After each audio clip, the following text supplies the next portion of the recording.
We'll make a start. Good afternoon, everybody. It's good to see you all. Welcome along to the July meeting of the Planning Committee. We'll go through the agenda. Any apologies received, please? None for today, Chair. Okay. Are there any declarations of interest any committee members need to make at this stage? Anne? Yeah, thank you, Chair. I need to declare an interest in item 6, please. No. Sorry. Wrong glasses on. Terrible, terrible. 6.2.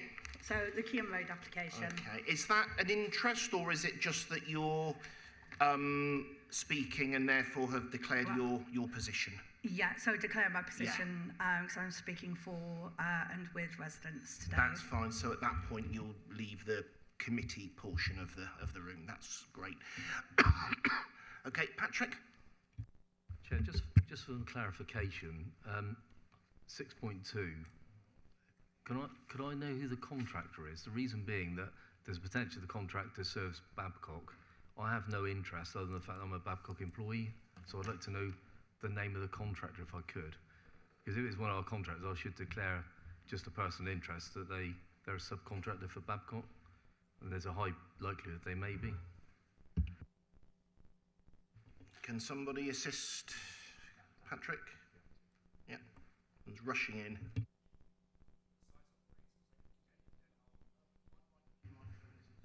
Hello, sorry. The applicant's Victoria Wharves. The site operator is Denholm Industrial Services. Thank you very much. No interest. Does that help, Patrick? Yeah, no interest. I was going to say the fact that you don't know who they are suggests there's no issue there. So nothing's happened that shouldn't. But thank you for double checking. As ever, if any interests do come to light during the meeting that you can't foresee now, catch my eye and we'll get that on the record.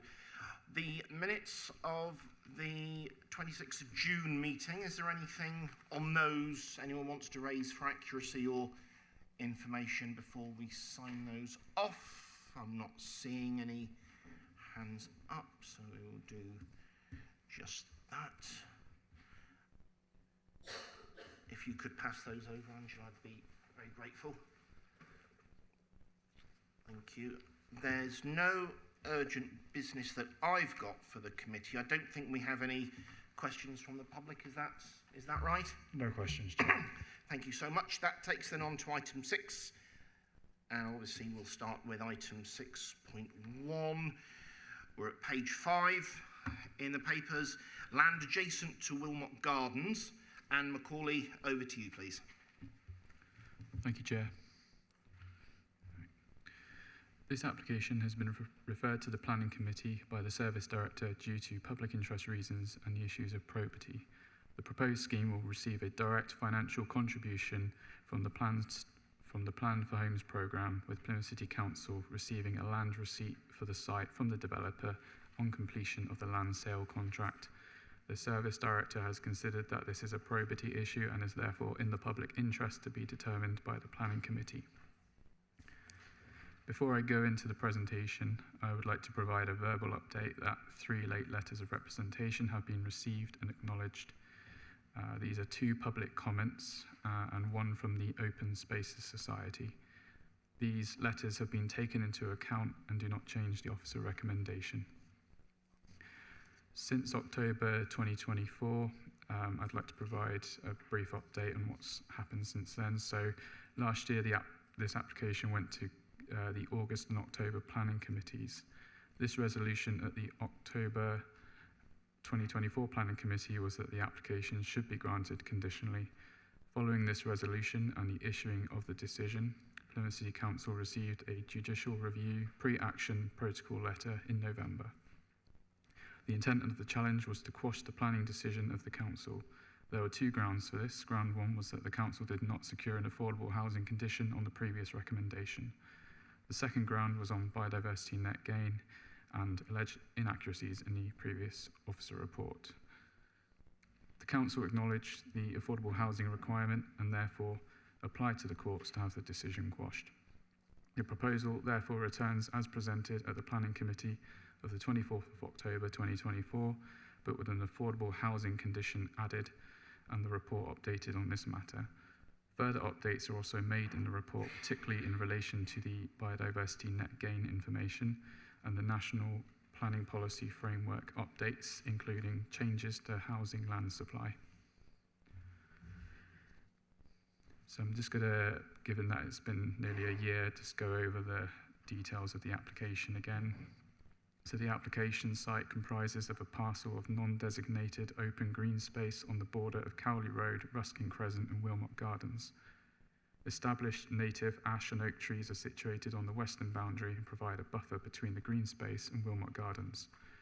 The application site, which lies in the Honeck Knoll ward of the city, is predominantly residential in character. The site is not protected green space, but our green space policy, DEV 27, is still a material planning consideration. Moreover, the site has been considered for residential development under the Plan for Homes scheme since 2019. So these are just some images of the site. So the left image is looking north towards Cowley Road from Ruskin Crescent. The right image is looking south towards Ruskin Crescent from Cowley Road. At street level, this image is looking west towards the boundary tree line from Ruskin Crescent. And this image again is looking from Cowley Road and looks south over the subject area towards Ruskin Crescent. So there was an application back in 2021 for 7 units. This was withdrawn due to several issues relating to the layout mainly. In 2023, there was a pre-application where there was some different layout options considered for 5 dwellings. So the current proposal on screen is sort of developed from that pre-application, and it's for 5 affordable dwellings as defined in the national framework. So that's 2 flats and 3 standard plots. The development contains electric vehicle charging, air source heat pumps to the rear, and bin storage provision towards the south and the northwest. So these are the elevations.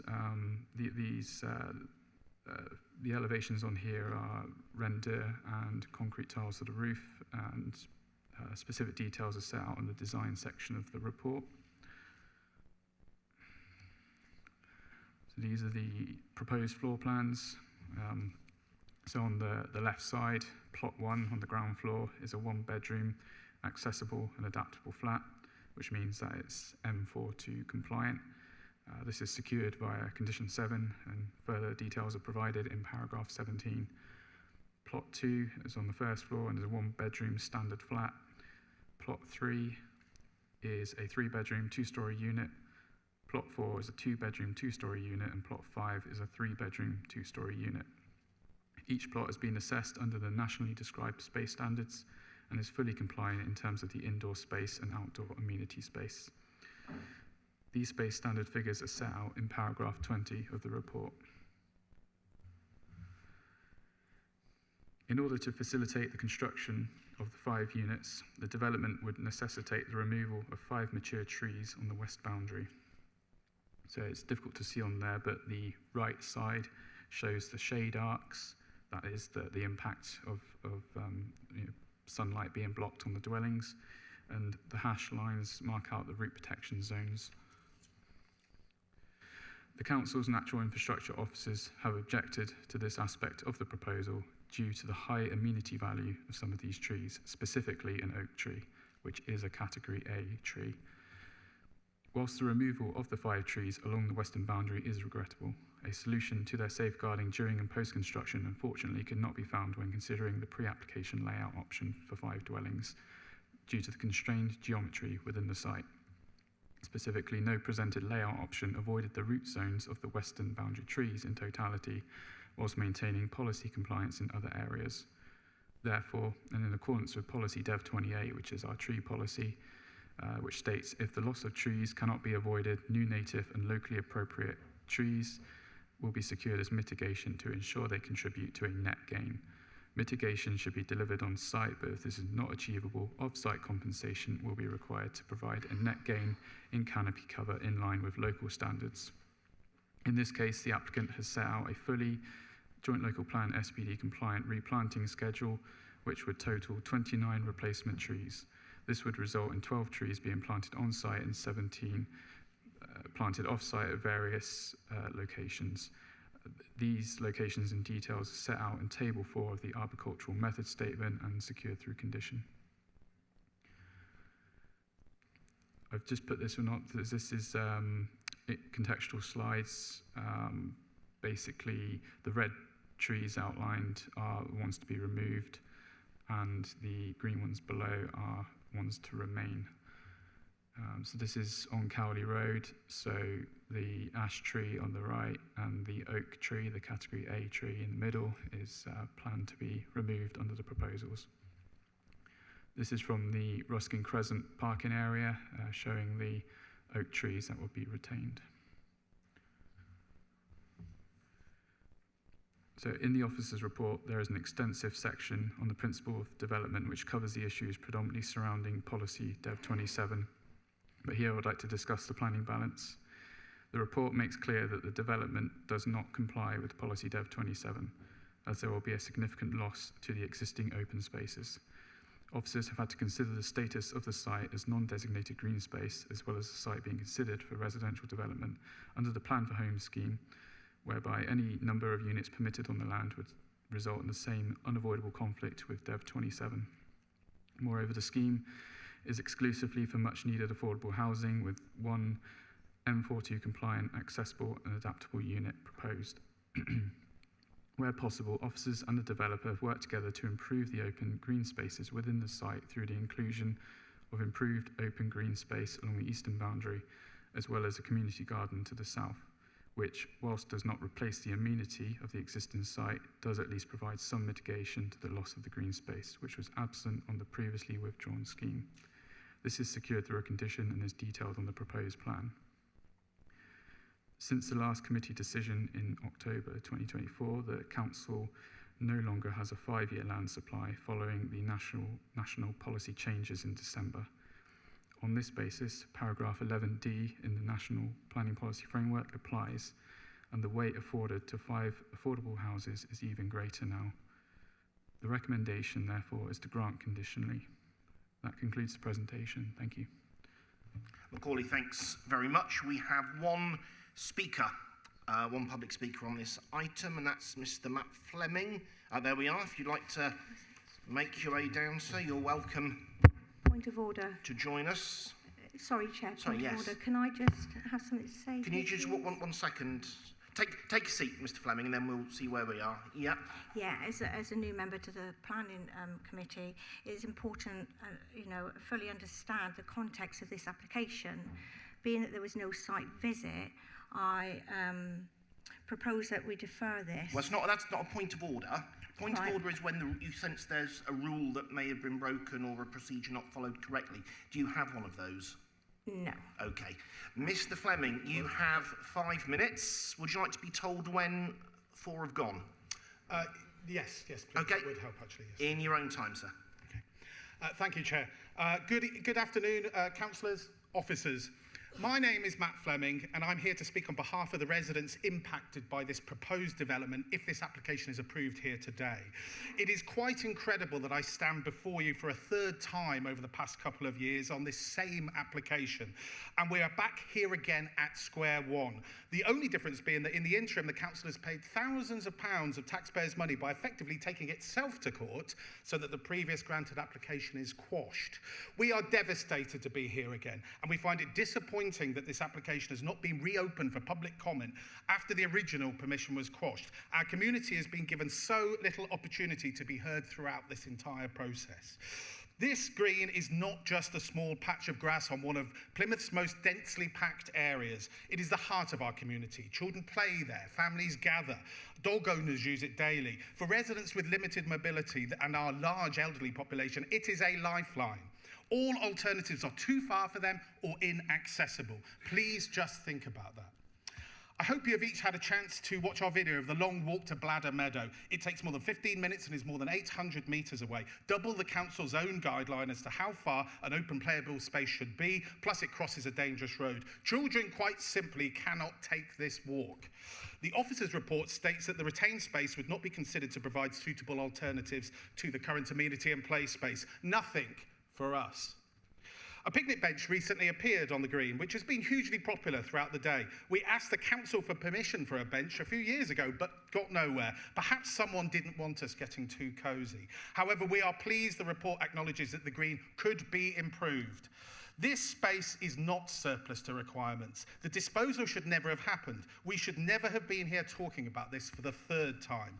This application would breach not only joint local plan, but the national planning policy framework. The officers left that out of their report. It does not comply with national planning policy.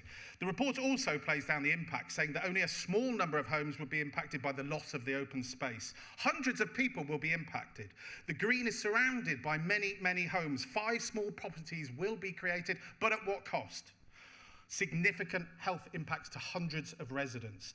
It is troubling that this application is being promoted by the council itself and that Councillor Penberthy has spoken in support of it. Minutes show that in the August planning meeting he spoke not on behalf of the council but of the applicant. We also oppose, obviously, the felling of our mature trees in an ancient hedgerow. Your tree officer has recognised the community values them and he's described them as being high amenity value and deserving of a TPO. Despite this, our TPO requests, which we made a long, long time ago, have still not been determined. Our independent arborist says that 2 of the ash trees are in good health and it should be retained. If you must deny us our green, please don't take our trees. Reducing the scheme, say to 4 homes, could allow those trees to be retained. Please reject the proposal for 5. Residents are promised a community garden, but this will be in permanent shade and it's tiny. Children can't play there and dogs can't be walked there. A total of 4,450 homes already have planning permission across Plymouth. You are building 10,000 homes in the city centre and about 2,000 in nearby Woolwell. This green space is simply not needed to meet the council's housing targets. It's a drop in the ocean, but it is desperately needed by our community. Why not build 10,005 homes in the city centre and spare our community this loss? Please do not punish us because so many house building projects in Plymouth are stalled. Housing is a consideration, but it's not the only consideration. The report also states that the Plan for Homes scheme has promoted the site for residential development. This is highly misleading. There is no mention of this site in the Plan for Homes. Despite what the officers say, the proposal results in a 47% biodiversity net loss. Creative calculations will not change that. A similar application was recently refused in nearby leafy Tamerton Foliot. A handful of homes were proposed on undesignated land. You said it would have a permanent and adverse impact on the character of the green as a focal point for the estate. Why are we being treated differently? Is it because our community is less affluent? Developments in more affluent areas, such as Paradise Field and Collins Park, have also been rejected. Places with other parks right next door. We don't have another park right next door. Our community green is the only meaningful open space, as your own assessment identifies.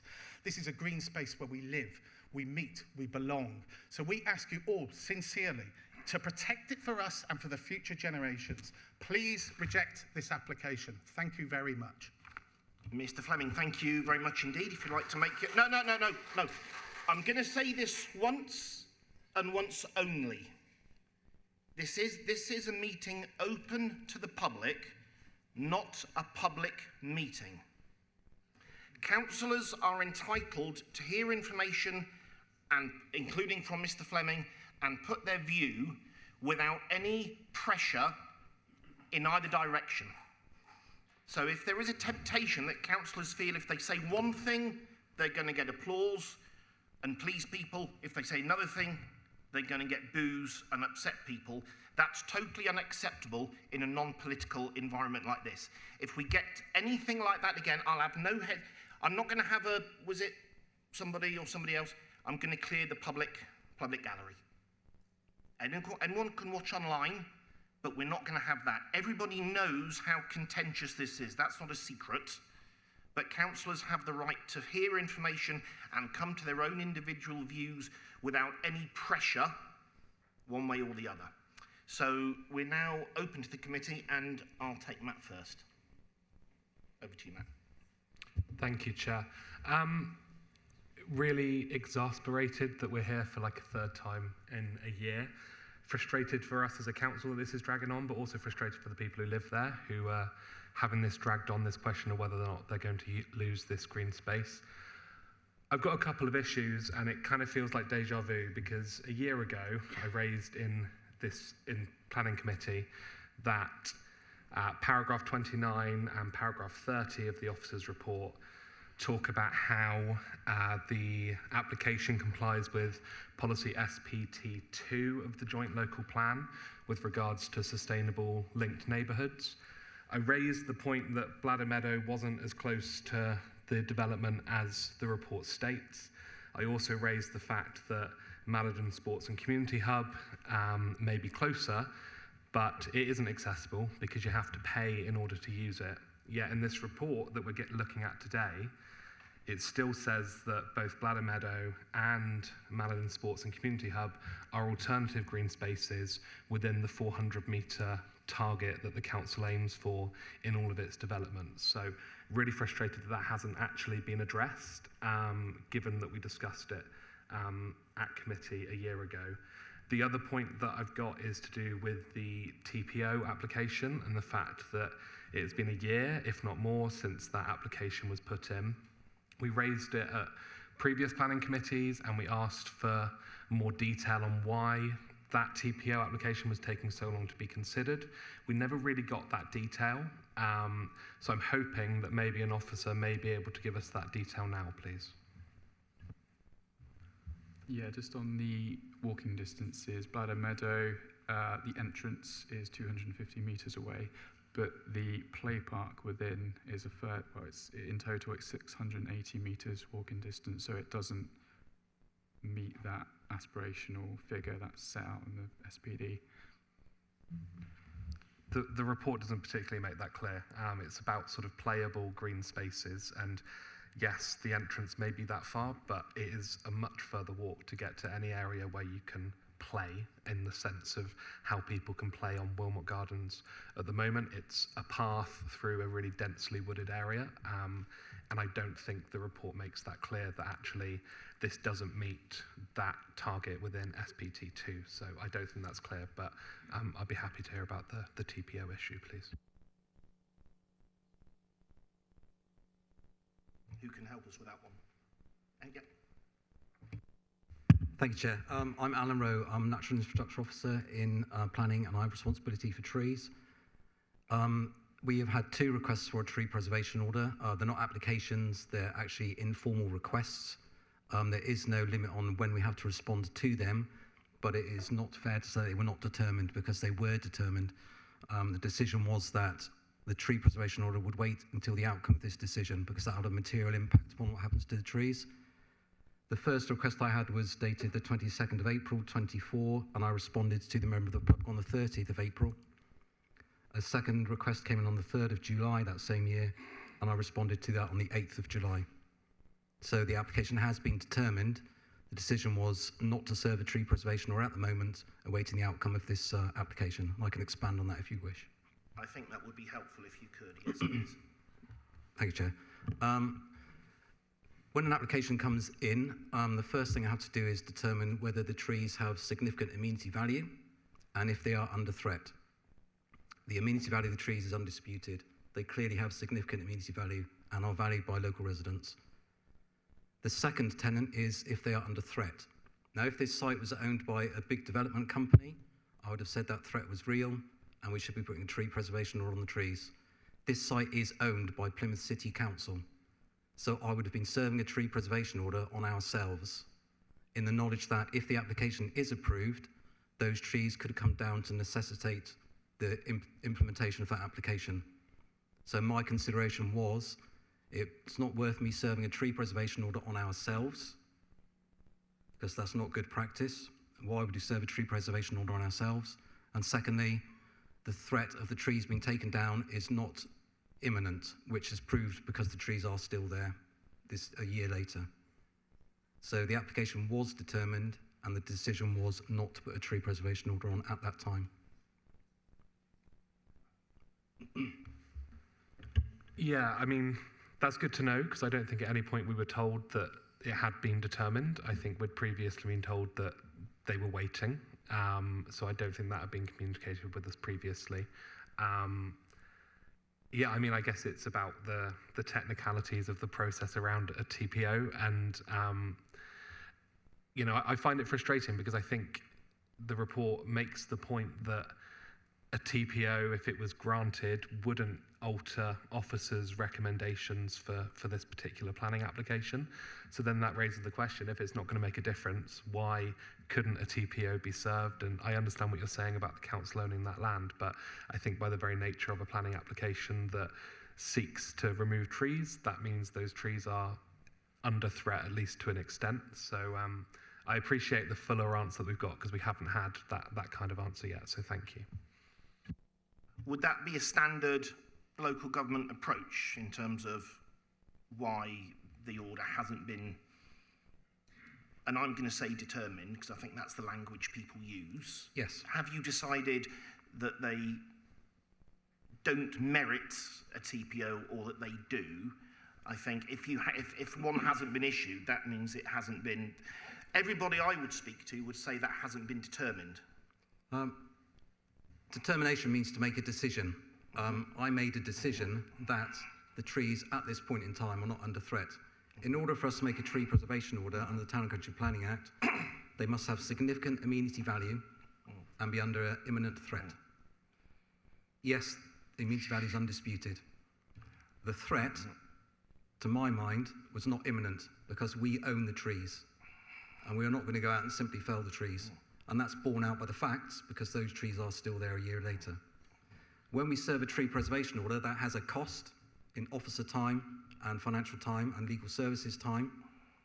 To me, it wasn't worth having the TPO served at this point in time until we're absolutely clear what happens to the site. If an application is approved for this, then I would have to make... You mean a planning application? Yeah, if a planning application is approved on the site, then I will revisit that determination and come up with another decision. But it was determined, or a decision was made, and the members of the public who requested were informed of that in good time. So I'm a little bit concerned that we're treating one landowner differently from how we would treat another. And I think when it comes to, I mean, this has been referred in by the service director for probity issues. And I think if we're saying that your decision-making process was who owns the land, if it was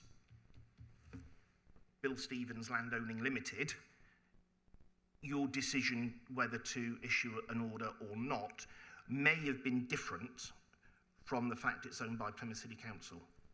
Because I might not be trustworthy. I might be there ready with my chainsaw ready to go at any stage in the night without anyone looking, but we trust the City Council not to do that.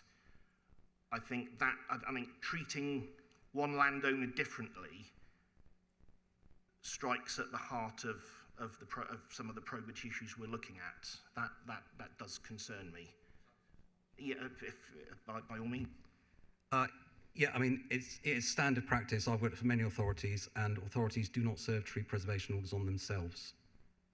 Because if they would come put an application in, and I would be serving the tree preservation order, and any applications I would be dealing with as well. So I would be poacher and gamekeeper. So it is standard practice not to serve tree preservation orders on ourselves. I don't judge people's characters. That's not my role. If this site was owned by anybody else other than PCC, then I would have advised serving a precautionary tree preservation order that would have been provisional for 6 months whilst the application was being determined. And at the end of that 6-month period, we could have made a decision as to whether or not to confirm. Because it was PCC, advice in the regs is you do not serve a TP on yourself, and I follow that guidance. And that makes sense. I understand the point you're making. We may come back to this depending on what committee members want. Patrick's been waiting patiently. Thank you, Chair. Well, I actually want to pick up on Councillor Leveridge's intervention at the beginning of the meeting before we actually get into the application, because our normal practice on most applications is to have a site visit. We have a number of new members of this planning committee who are not privy to previous discussions of the planning committee, and they weren't afforded a site visit. So I believe that there's substantial reasons, given the fact that the committee's changed since this matter was last considered, that the matter be deferred for a site visit. And I'll so move. Is there a seconder for that? I will take Andrea. Do people want to consider that first? Because if we are going to do that, in fairness to Patrick, we'll obviously consider that.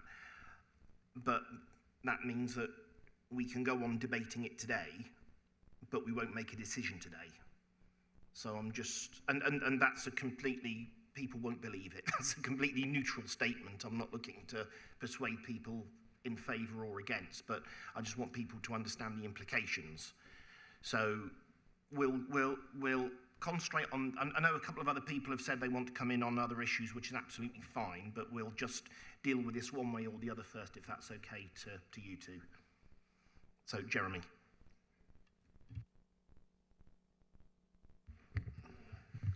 Thank you, Chair. I think since we've been debating the whole issue of Wilmont Gardens for so long, this is the third time it's been back, I think it's important to make a decision, and I would ask if members of the committee who haven't had a site visit, I would ask them if they've requested a site visit before turning up to this meeting. If they hadn't requested a site visit prior to turning up to this meeting, then what are they doing at this meeting? It seems unbelievable. So I would ask us to weigh that in the balance, that if you wanted a site visit, you should have requested one prior to the meeting. And I'm sure officers could have arranged one. It's an open area. Anyone can visit the site they want. I think it's important that the residents get a decision about what's happening to this site, and it's not kicked further into the long grass. This has been going on far too long. Thank you, Chair. Thanks, Jeremy. Angela. Thank you, Chair. I'd just like to support Councillor Gosling on that. We've all been approached so frequently about this matter that it must be our responsibility to have a look at it. I went and with others at some point and have been since to talk about to look at the issues that Councillor Smith has raised. So I agree with Councillor Gosling. Matt? Yeah, I agree with what Councillor Gosling said. I think the most important thing today is to get a decision on this, because it's not fair on the residents who live at Wilmont Gardens to keep this having dragged on. Patrick, I do beg your pardon. Just come back on members. It's about getting the right decision, isn't it? And it's also about the issues that officers have raised about, and you, Chair, about probity. So we have a City Council site, a City Council determining an application on its own site, a City Council is going to benefit potentially from a capital receipt, and a community that could be worse off. Now, I don't know how members are going to vote today, but equally I know that there are members of this committee, one of my colleagues is one of them, who hasn't been invited to a site visit. I know what the Vice Chair has said, but effectively this committee is administered by the Chair and Vice Chair of this committee. Generally, we are told we are going on site visits. And generally, I'll take the point from Councillor Gosling, a member could ask for a site visit, but the protocol is members shouldn't just turn up on sites for which they're going to be part of a process, a quasi-judicial process, and potentially open to being influenced by not only residents, but potentially others that might be in the vicinity of the site if you're to turn up. So actually, we've seen this application since the publication of the agenda grow in significance on a day-by-day basis by representations from the public and organisations making representations on this item. So it's grown in significance, and certainly the last couple of days, I don't know about other members, but certainly my inbox has had a number of representations. So actually arranging a site visit at very short notice wouldn't have been practical.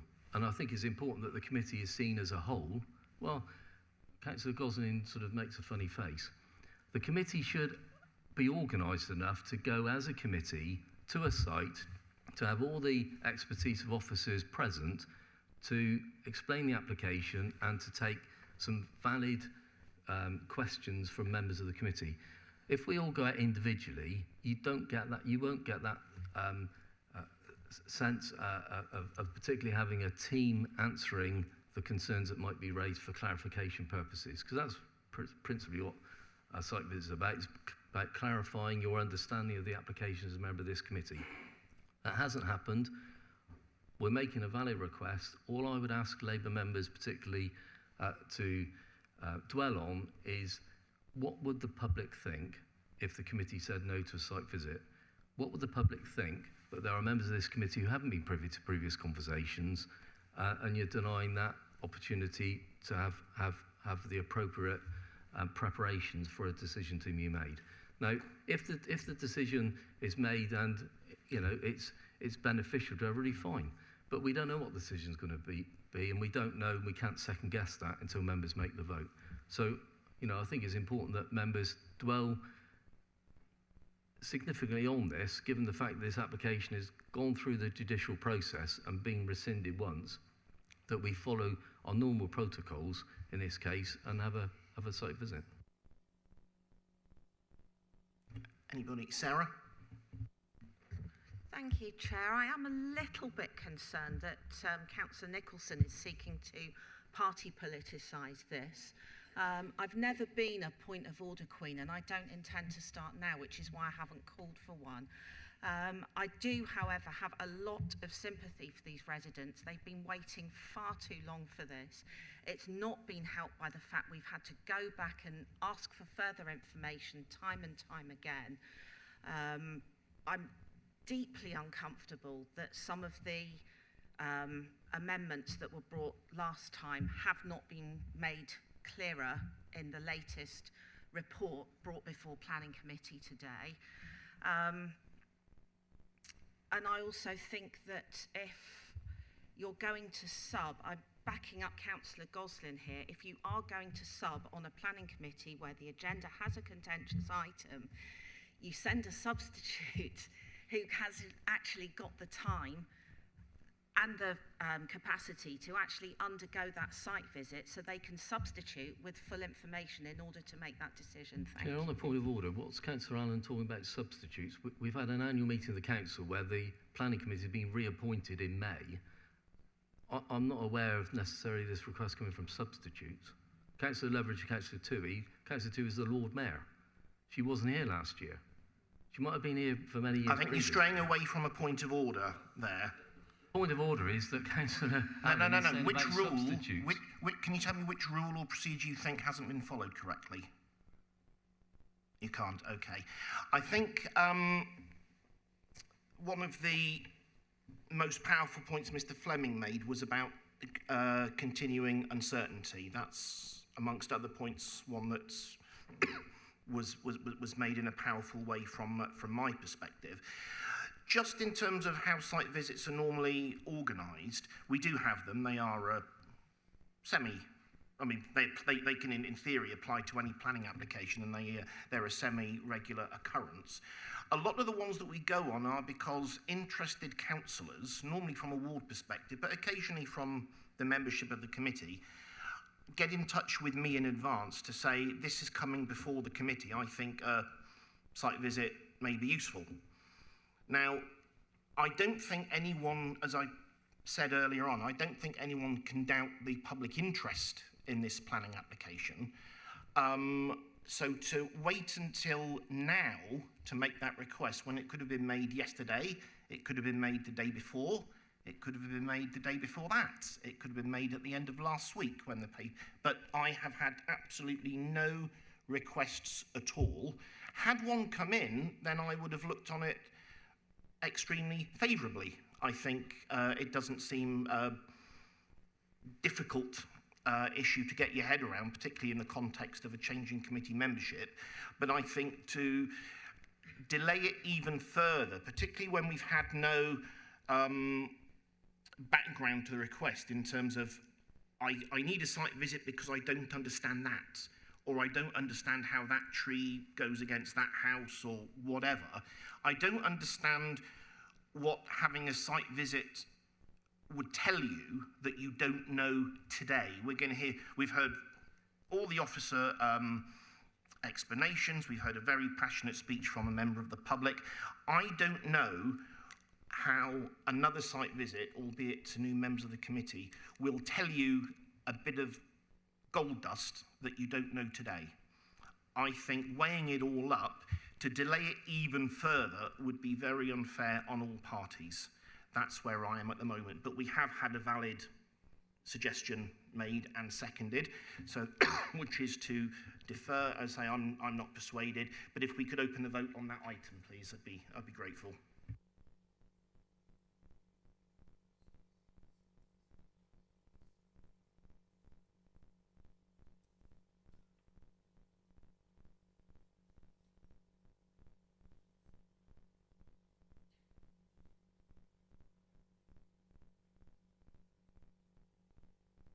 So I'll take that as defeated. So we've agreed not to go down that path. So we're back on the main item before us, which is the planning application, and Josh was next. Thanks, Chair. Picking up on your own point and that of Councillor Smith, intrigued around the sort of TPO position and imminent threat. So I'd be grateful if you could explain and contextualise for me imminent threat, because my understanding was this application was granted, and following the issue of Part A, it was then removed. So surely at the point that it was granted, there was imminent threat at that stage. So the whole process of this, I'm a bit confused around, Chair. Thank you. Thank you, Chair. Yeah, it's purely because we are the landowner. We own this land, we own this piece of land, we've responsibly managed those trees for many decades. We are not going to go out and suddenly fell these trees to facilitate this planning application. We're waiting for the planning application to go through the process. So my advice to the planning department was the threat is not imminent at this time. And actually that's borne out by the facts, isn't it? Because those trees are still there. Nobody did rush out and fell them. So actually that seems to have been the correct decision. Does that make sense? Does kind of, and I am sure the public might feel similar to myself with their slight apprehension and confusion. I guess the piece and the language you're using to describe this, of rushing out and felling trees, you know, there's a danger that, you know, we've already had this committee meeting sort of politicised, and it shouldn't be about that, but I worry that the public watching this are going to turn around and think, well, you know, following previous administrations' track record with trees, that using language like rushing out, cutting down trees is not necessarily conducive to us making a balanced decision. I think for myself, you know, I'm very conscious about trees. I've spoken to this committee previously, and I pushed that we had further detail from the arborist before we committed to granting last time. And this, I just feel slightly uncomfortable with how it's being described, Chair. No, I'm with you on that. I want to come back to this issue of the identity of the landowner, because you just said in your answer to Josh's first question that because the landowner is ourselves, that has guided you in one way. I take from that, if the landowner was somebody else, that may have guided you in a different direction. Is that fair? That is fair, Chair. I mean... So if that's fair, what is it about the identity of one of the real owner compared with the identity of Bill Stevens Landowning Limited that would have caused you to make that judgment? Like I say, I don't judge people's character. That's not my role. If the trees are owned by a third party about which I know nothing, then I would suggest that a precautionary tree preservation order is warranted to protect those trees. So if this site had come in from a big national developer, big important trees on the site, I would be saying, let's preserve a precautionary tree preservation order to protect that amenity whilst we go through the planning process. And at the end of that planning process, we could then decide whether or not to confirm the TPO. These trees are owned by us. Yeah. So if I was to TPO them, and then I was recommending works on them, I would be recommending the works, I would be submitting an application to myself, and I would be determining the application myself, which is why all advice is that we don't serve TPOs on our own trees, because we responsibly manage those trees and have done for a long time. So my advice was... So we are taking a view on behaviour because you're saying the council does responsibly manage the trees. That sounds like a very... it might be a correct statement, but it does sound like a judgment on the behaviour of the landowner. Because you can trust that group of people over there who are Plymouth City Council, but you might not be able to trust this big national developer. That sounds very much to me as you're making a judgment on the potential behaviour of one landowner versus another. I'm not making any judgment on anyone's character, Chair. I'm following the regulation, the guidance that I'm given as a local authority tree officer. And the guidance is we don't serve tree preservation orders on ourselves for the reasons I've outlined. You wanted to come back in, Jeremy? I've got you, Jeremy, but Josh wanted to come in fairness.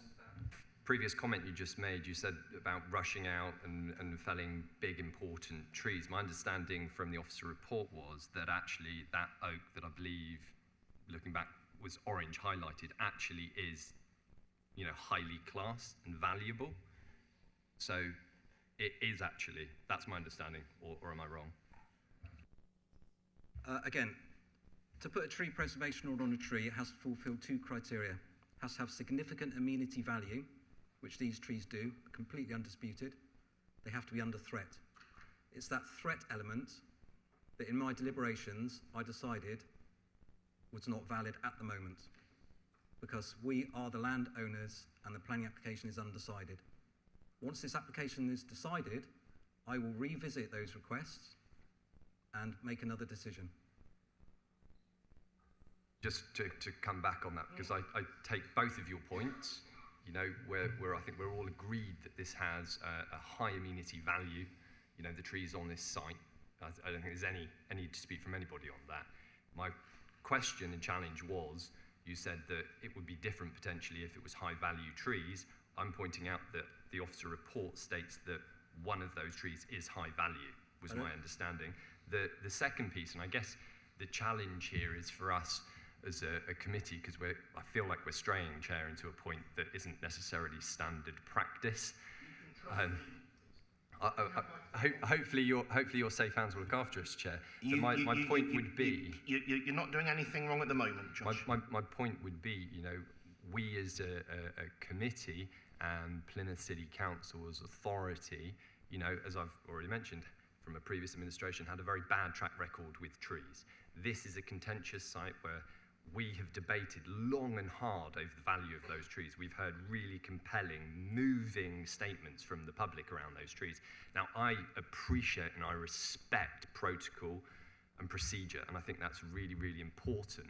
But I guess for me, and my question mark to you, Chair, as much as the rest of the committee is, you know, if we can see potential where that procedure and protocol isn't necessarily working, in this instance, putting a TPO on a PCC tree, do we need to flag that at this point? Because I think that's kind of where I'm sitting personally. That wouldn't be a matter for us, but I think we can take it through, in terms of making a decision on that issue today. But I think it's something that a number of us might want to take up in different forums. Can we just go, and Macaulay, can you just remind us which trees are not under threat from the planning application? And I try and use as neutral language as I can. Yeah, so there's basically on the right-hand side of the image there, all the trees marked red, ones that would be removed in the event of an approval, and the ones green below would be retained. And so that's shown on here as well. So going back to Alan, in terms of the trees that would remain whatever the decision, so clearly if the planning application is rejected, then all the trees would remain, and we might need to then determine the request. Yes. But there are some, do any of the trees that Macaulay just highlighted as not being under threat, so therefore remaining whatever the decision of the planning application, have any of those been subject to an informal request? The second request that came in July requested that all of the trees have a tree preservation placed on them. So that's the amenity assessment that I made. Yes, we certainly could. I mean, we could, if this application was to be approved, we could go back and put a tree preservation order on those trees that are to be retained. And that actually focuses people's minds a little bit, because then damaging them becomes a criminal offence, which ups the ante a little bit. So we could do that.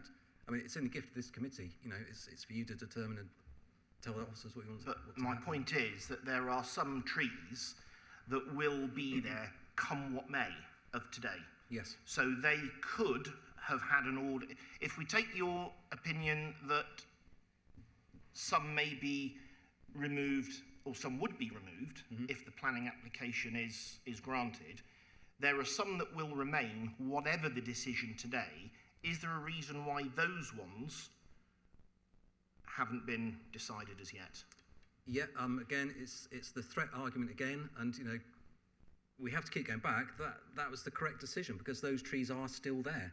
So that threat obviously wasn't imminent. I could have put a tree preservation on the trees to be retained, but then I would find myself in the situation potentially of coming back and putting another tree preservation order on the remaining trees, and us having two tree preservation orders on one hedgerow. So my determination and my advice to the planning department was, let's wait and see what the outcome of the planning application is, and we can then progress a tree preservation order knowing what's going to be happening on the ground. Okay, I don't want to hog it, and Jeremy has been waiting patiently there. Thank you, Chair. Sorry, it's fine. I believe there's a phrase which describes this situation, which I'm sure the residents will be well aware of, as described in Joseph Heller's book. It is catch-22. We're in a catch-22 situation here, in that a tree preservation order for these trees won't be issued until the planning application is determined, in which case, once the planning application is determined, which involves the removal of those trees, a TPO could be issued, which would mean the whole plan could be back to planning again, because it would be in violation of the TPO. My sort of analysis of looking at Google Maps and the coverage of Plymouth City Council would suggest that Plymouth City Council is the largest owner of trees in the local authority area, and that we are also the largest feller of trees in the local community area. If you look at Armada Way, if you look at Ford Valley Link Road, if you look at the Derriford roadworks, look at a range of other works, I would put forward a conjecture that we have felled more trees across Plymouth City Council area than anyone else by a large margin. As part of that conjecture, I would say that we are the threat. And this is why the residents applied for their PCO, because it's not just up to Plymouth City Council. TPO, I think. TPO. I understand it is up to the officers to decide whether a TPO is warranted or not, and make that determination. But what you've missed from this equation, I believe, Chair, is that third parties can request a TPO. And the residents have requested a TPO in order to save these, in order to try and preserve these trees, and then the council will decide whether it's warranted or not. And many reasons why third parties might request a TPO is to save those trees from the council. So I believe, that the argument that these trees aren't under imminent threat is invalid, because we do, as a council, go out and chop down trees at a moment's notice. We are a threat, an imminent threat to trees across the city. And the reason why the residents requested a TPO is because they believed that we were a threat, and that this development is an imminent threat. And it is an imminent threat because this plan indicates the removal of those trees. So you're saying that you are right in your decision because it's not an imminent threat, because the trees are still there a year on. Well, that's only because the planning, the machinations of the planning wheels turning so slowly and us having to go back and forth has meant that is not imminent. Well, we could meet and decide this planning operation at any point. The plans could be approved, and then those trees can go down imminently. So I would suggest that the residents will feel aggrieved that they have found themselves into a catch-22 situation. I agree with Councillor Stevens that it is valid that since third parties can request a TPO, then it is valid that we should be serving TPOs on ourselves, given that we are probably the biggest threat to trees in the city. Thank you very much. Well, just to build on that, and we haven't, this scheme hasn't been approved or rejected yet. So any building of these, can I come to you, Stuart? Any building of these houses before a vote, a yes vote, a majority yes vote, would be, what's the word I'm looking for? We could take action, and it would be enforceable. Yeah, okay. So as of today, the applicant does not have permission to build the houses. As of this moment, I don't want to prejudge the vote, but they don't have permission to build the houses. There is no TPO at the moment, so what's to stop another arm of the council going on to council land and felling the trees? Because there's no TPO. What's to stop? If there was a TPO, then all the normal procedures would fall into place, the protections. We haven't granted that for whatever reason, so what's to stop anybody going on and felling those TPO-less trees? Anybody. Well, it'd be criminal damage, wouldn't it? And they'd find themselves in court. But if another arm of the council decided to do it, there's no TPO for you or anybody else to hold in front of them to say, you can't do that, TPO'd, don't you know? We have a lot of conversations between the professional arboriculturists within the council, and any decision like that would go through all of the officers, so it wouldn't be a surprise decision. It's not fair to say that the tree preservation order would stop the development. It wouldn't. If we put a tree preservation order on these trees and the application was approved, any works necessary in order to implement that development would not require TPO consent. With things like Manadon and Bulwell to George and all those highway schemes, they are done under permitted development rights. Permitted development rights also supersede TPO applications. So even if we had had a TPO on all of those trees, they would still have been felled under permitted development. Yeah, this is not a new situation. This is something the council has been dealing with for a long, long time. You said earlier that if the planning permission is approved and therefore permission is given to get rid of some of the trees, there are remaining ones that would be subject to your order. Correct. Your consideration for an order. Absolutely. And we could also, and it could go wider than that. We could look at the new landscaping and think about putting a tree preservation order on them as well. But this was given planning permission, Stuart, last year.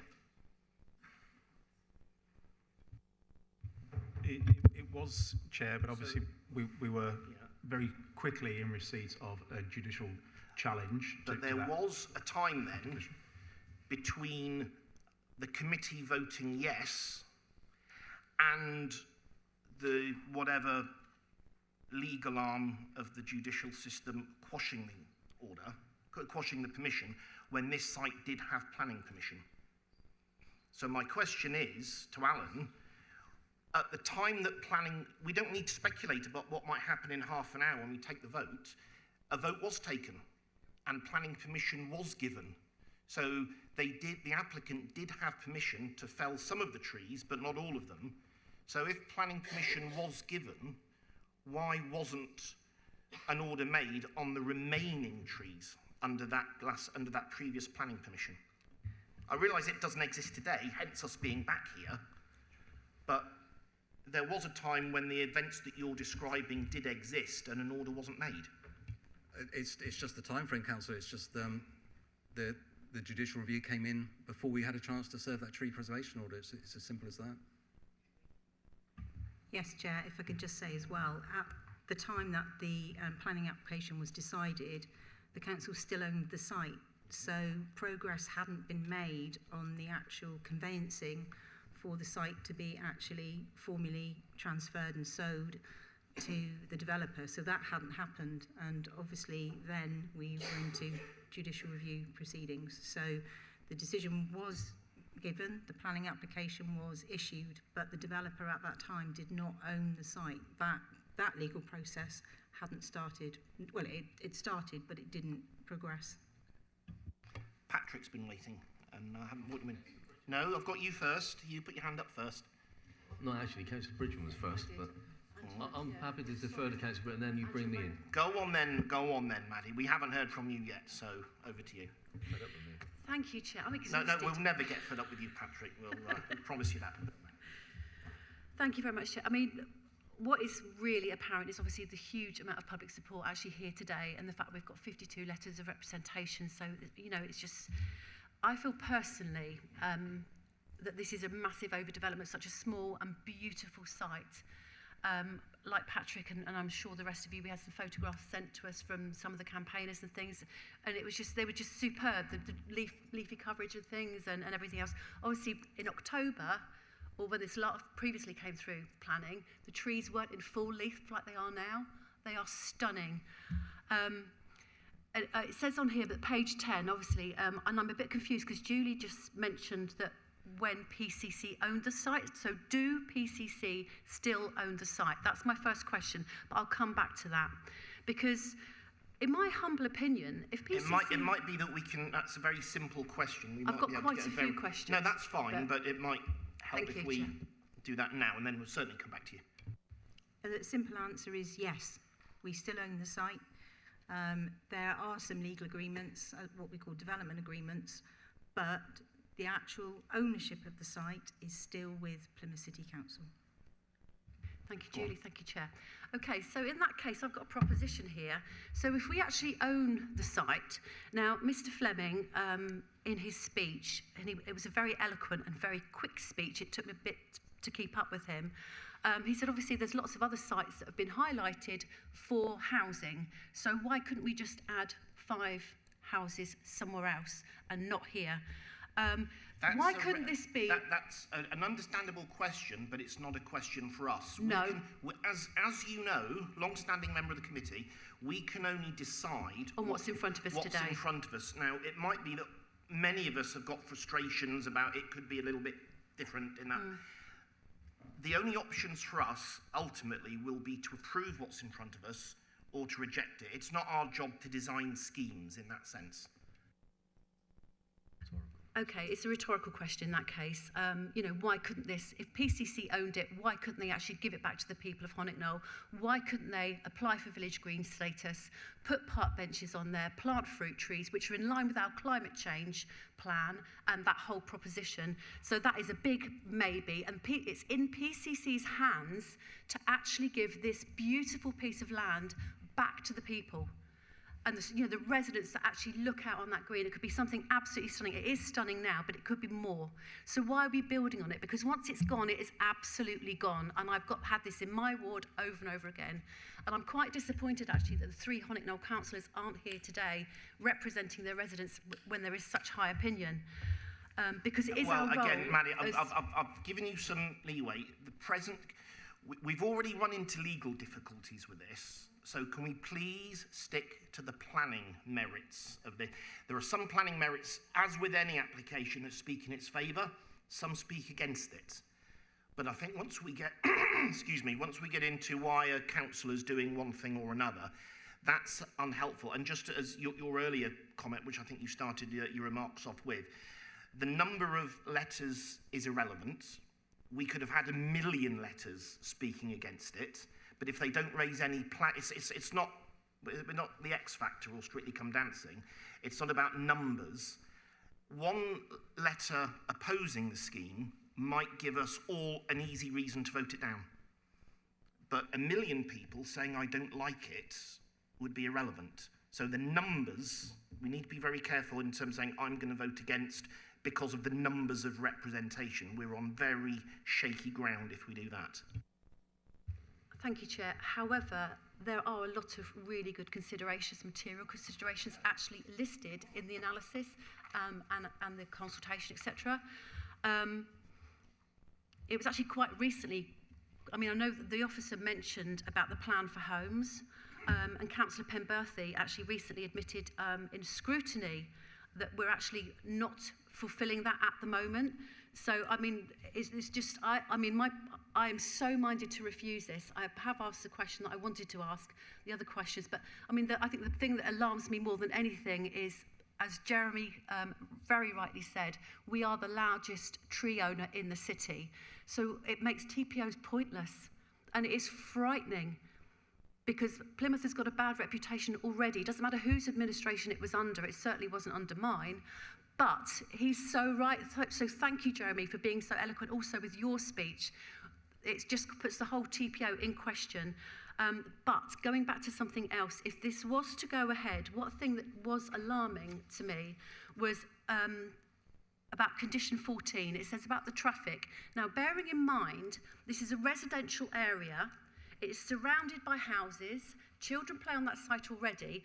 Condition 14 just says about the traffic. There's nothing about disruption to the residents. So if planning was to be approved today, and I hope to goodness it isn't, that condition needs to be much more robust because it is incredibly weak and it does nothing to protect the local amenities, the public and the residents actually in that area. So can you confirm that that is a consideration if this goes the wrong way today? Please, thank you. Yeah, so condition 4 is a pre-commencement condition for a construction management plan, and that would deal with vehicles coming and going with materials, etc., and processes would be in place to make sure that's done in a safe way. However, they could be building at 4 o'clock in the morning. There's no time restrictions.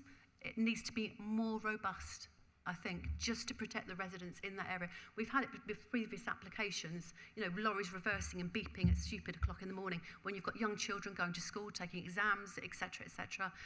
It is hugely disruptive. It's fine if you're an insomniac like myself, but that needs to be firmed up if this does go ahead. Thank you, Chair. Well, what we would normally do in those situations is not agree a construction code without reference to the local councillors. So whatever if the outcome is to support the application, I for one wouldn't want to do that without, and I'm not saying which way I'm voting at the moment, but I wouldn't want to vote yes without having that protection. But we will note that when your applications come in, that it doesn't matter because you're an insomniac and you don't mind your neighbours being disturbed like that. Patrick, you were next. Yeah, thank you, Chair. And just following on the line, if I may, about the tree preservation orders, and you know, I'm grateful for the officer being present. And unfortunately, it's a difficult topic for a natural infrastructure officer who wants to preserve trees. You know, effectively, what's been said by members is true. And picking up on Councillor McCartney in particular. You know, the system is wrong. It's wrong that the City Council shouldn't use the recognisable approach of putting tree preservation on worthy trees. And I don't know, Chair, when we're going to learn lessons. Unless it's changed, the terms of reference of this committee does include the process of tree preservation orders. And we've not had one for a long time where objections are lodged to the council and they come to this committee for determination of the said orders. But actually, we probably do need to make sure in future that there's perhaps more visibility on those approaches to the council in terms of applications for TPOs. But can we just get some reassurance? I'm not going to cut you off permanently.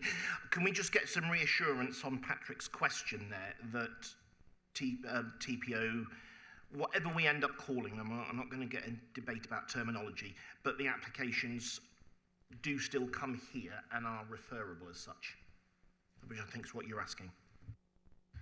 Yes, Chair, the terms of reference for Planning Committee for the making of a TPO is that where there is a request, or that a provisional TPO will be made, where there is an outstanding objection to that TPO, then that will be referred to Planning Committee for confirmation.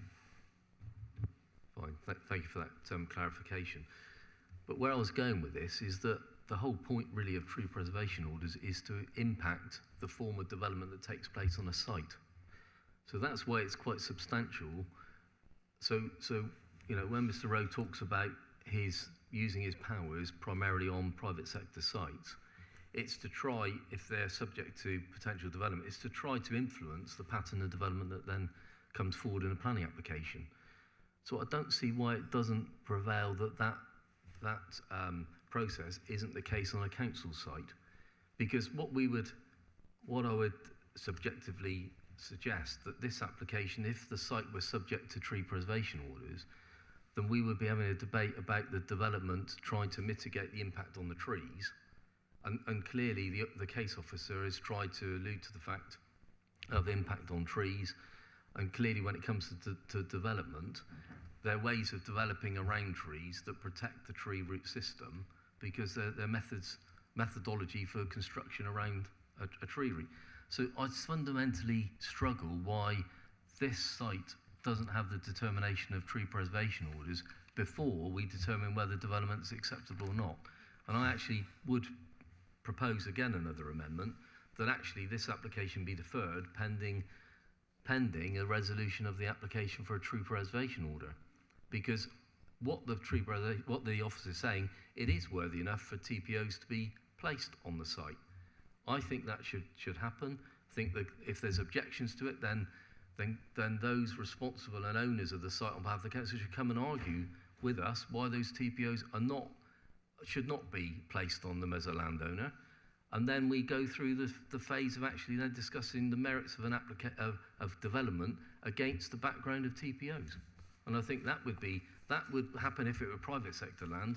Why shouldn't it happen if it were public sector land?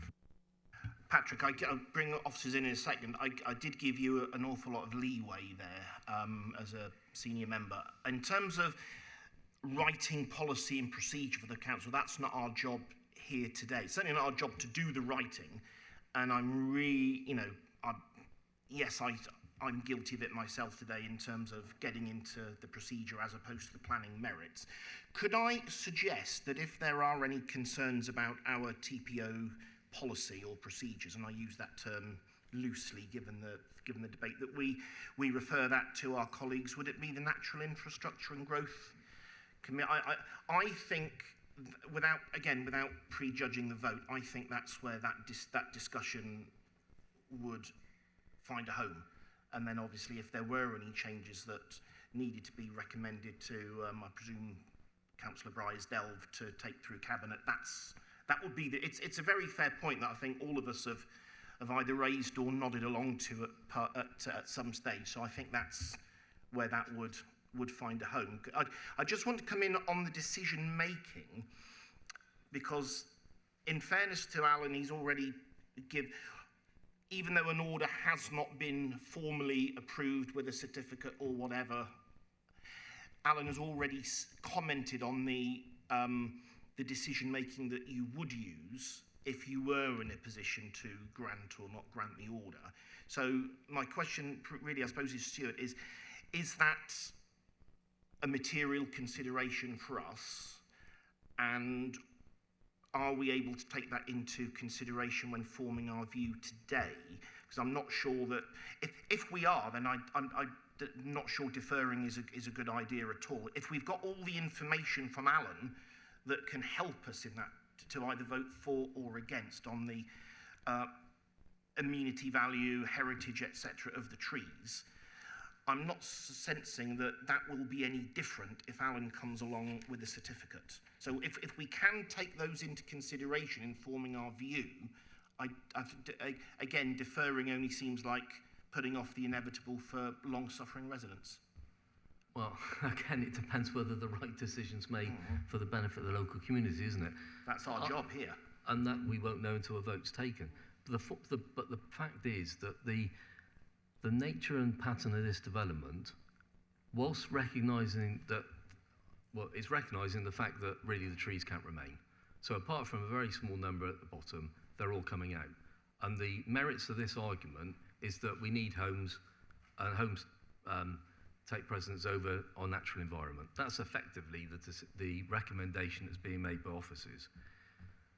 The fact is that actually, if we had a tree preservation order, by the very nature, it would signify more than really what we're being told in the report, the importance of those trees.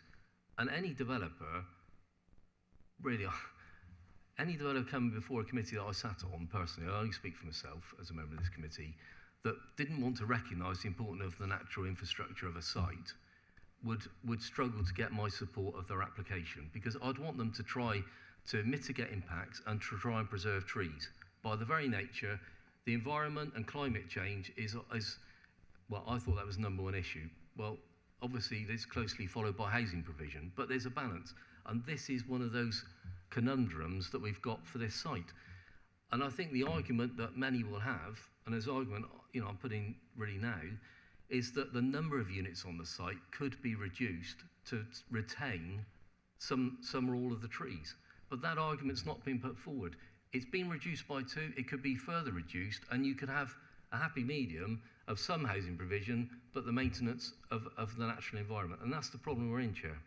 Well, if that's how you feel, and I'm not decrying that, my strong advice would be to vote against the application. And if that's the majority position, then the applicants will have heard that and got a sense of what the planning committee are thinking, and then come back with a scheme that, in their view, having heard what people have said, would be more likely to gain support. I'm confident that I've got all the information, and I'm happy to listen to colleagues, although we can't go on for much longer in fairness, but I'm always happy to, no, we can't, and whatever you want to mouth at me there, I promise you. I'm confident that we've got all the information to make a decision. Having Alan here, although it might not be that enjoyable, for which I apologise, Alan has given us all the information that we need. I'm not sure that attaching it to a certificate, and I'm not downplaying your work at all, but having the same bit of information about Alan's professional view on the trees being attached to a certificate, that's not going to make me change my mind. Is there anything that you can conceive of, Alan? Let's say we were to vote against the application today, the planning application. Given what you know about the trees, and it's not a low-profile planning application at all, is there anything that might make you change your view that you've given to Jeremy and Josh and 1 or 2 others? Thank you, Chair. I mean, trees are a material planning consideration, whether or not they have a tree preservation order. We had very long, detailed, in-depth conversations within the department about these trees with the planning officers. Any planning application is a balanced decision. The previous iteration of this committee decided that the provision of housing outweighed the needs of the trees. So that's where we are. My question, though, is, given what you seem ready to determine, as in decide yes or no, a tree preservation. I have all the information I need to make a second decision. And the trigger for me would be change in land ownership. Okay, so there's nothing about the nature of the trees themselves that would cause you, were we to vote no, and plan and development to be off the agenda for now, to make you change your mind. Your view on the trees today will be the same as it will be tomorrow if we vote no. Correct. So that tells me that I've got all the information that I need to make a decision. Do you want to... So, Chair, I'm sensing there's not a great deal of positivity for the scheme, but people are still able to make up their own minds. Do we really want to keep the residents in limbo any further? For the record, would like to propose the amendment, a deferral for the determination tree preservation order. So I'd like to push that to a vote. Is there a seconder for that? Maddie? I'm happy to second, Chair. I'm sorry? I'm happy to second that proposal. We got you there. Jeremy, on this one then? On this one, this seems like an entirely pointless vote, which has been, this is not a place for politics, Captain Nicholson. This is not a place for politics. This is a place for planning. It's apolitical, and you're proposing a pointless vote, an utterly pointless vote, as been described by the officer. I don't see the point of it. We're just wasting our time here. And more importantly, I think wasting residents' time. Yes. So deferrals, circuses. Jeremy, if I can come in, deferrals are for when we lack information, when there is something holding us up from coming to a properly considered view. All that seems to be missing at the moment is a shiny, and I'm sorry to drag you in here again, is a nice shiny certificate with Alan's signature on and the letters TPO. The merits of the trees will not change. You have all the information to make that decision today, and for my mind, the only result voting to defer will be to keep long-suffering people in a lot more suspense. So I think we've given, if Josh will allow me, I think we've given this a good going over. So the proposal, as moved and seconded, is to defer for the final determination, if I can put it like that, of Anne, yes? Yes, sorry, before we look at moving to a vote on this, there are some of us still waiting to ask questions about the TPO that haven't been called forward this yet. is about but that would affect my decision as to whether I voted for it, against it, or abstained. Well, this is just about the microphone. Oh, sorry.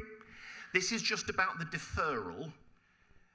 If the vote is no, then the debate will continue, and I'll happily bring you in, certainly as you haven't spoken already. Yeah, sorry, Chair, but in order for me to vote yes, no, or abstain on Patrick's suggestion as to this deferral, I want to be able to ask my questions about the TPO first. I can't make my decision otherwise. Point of order. Would we, I've got you, Jeremy, would we be happy for Anne to ask a question if that then facilitates the vote? Is that okay, Jeremy? I know you wanted to come in on My point of order is that a proposal for deferral has been proposed and seconded, and therefore we should be voting. We don't get to decide about how many other further questions we get about whether we decide which way or not. I mean, if a proposal is proposed and seconded, then we should go to a vote on that proposal. And it certainly doesn't stop us continuing with questioning. I certainly won't cut you off. Please bear in mind. But I think we have. No, go on. Quick question. Go on, Anne. No. Go on, because I don't want. Sorry, Chair. Jeremy is absolutely correct on the procedure side. So we have. Thanks to both of you, and I do mean that. We have a proposal to defer for the final determination of the tree preservation order, as moved and seconded. I think that would just be a waste of time because we've got all the information we need ready to go. So if we could move to the vote, I'd be grateful.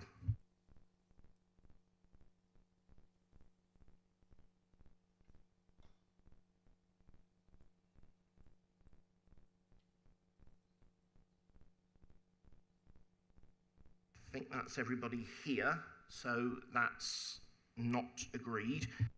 And in fairness, Anne. Thank you, Chair. So thank you for indulging me on that just now. I want to go back to, or I want to remain around the TPO side, if you don't mind. So through you, Chair, I've been sitting on planning committee for just under a year now, and like every other planning committee that has come up, there has been, we can't defer a decision on planning committee whilst we're waiting for another department to make a decision on something. So how come that is allowed to work in reverse regarding this TPO? And so that's my first point. So I'll use it as an example because you look unsure, Chair.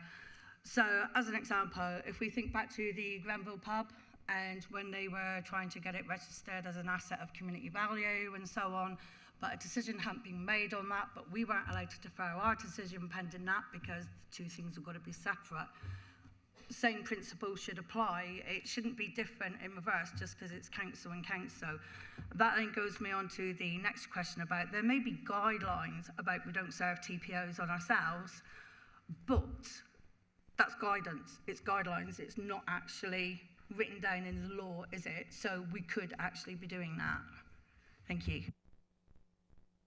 In terms of, we'll split those up, so those two logical questions there. The first one in terms of some areas where processes have to be held up and some where they don't. Can someone help Anne with that one, please?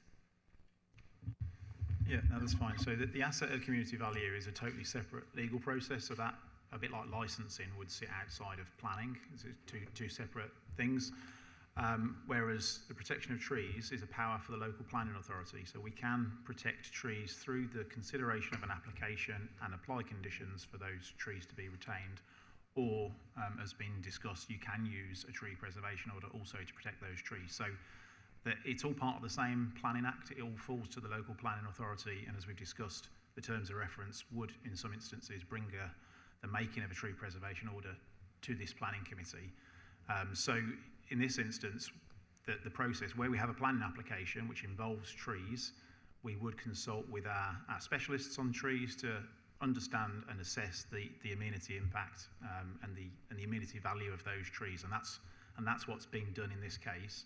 So there's been detailed discussions, as has been discussed, about that amenity value, and that amenity value doesn't change whether it's got a TPO or not. So it's down really to the planning committee to consider the merits of the TPO in the balance of the other considerations effectively. So in this instance, having two separate processes wouldn't really serve us any purpose, because as been discussed, it wouldn't prohibit the planning application from being submitted and coming to a determination. Hopefully that makes sense. It sort of makes sense, but it's still contradictory to what we've done previously. Whether it be different departments within the council or the same department, we get told that one application for one thing shouldn't be deferred just because there's an application in for something else waiting for a decision. And I don't see why the issuing of a TPO, even if it is upon ourselves, I don't see why that should be held up because we want to see what the outcome of the planning application is.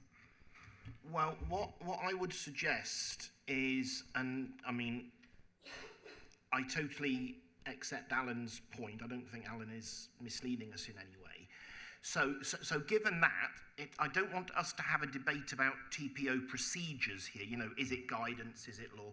That's a valid debate, as we said earlier, for the Natural Infrastructure and Growth Committee.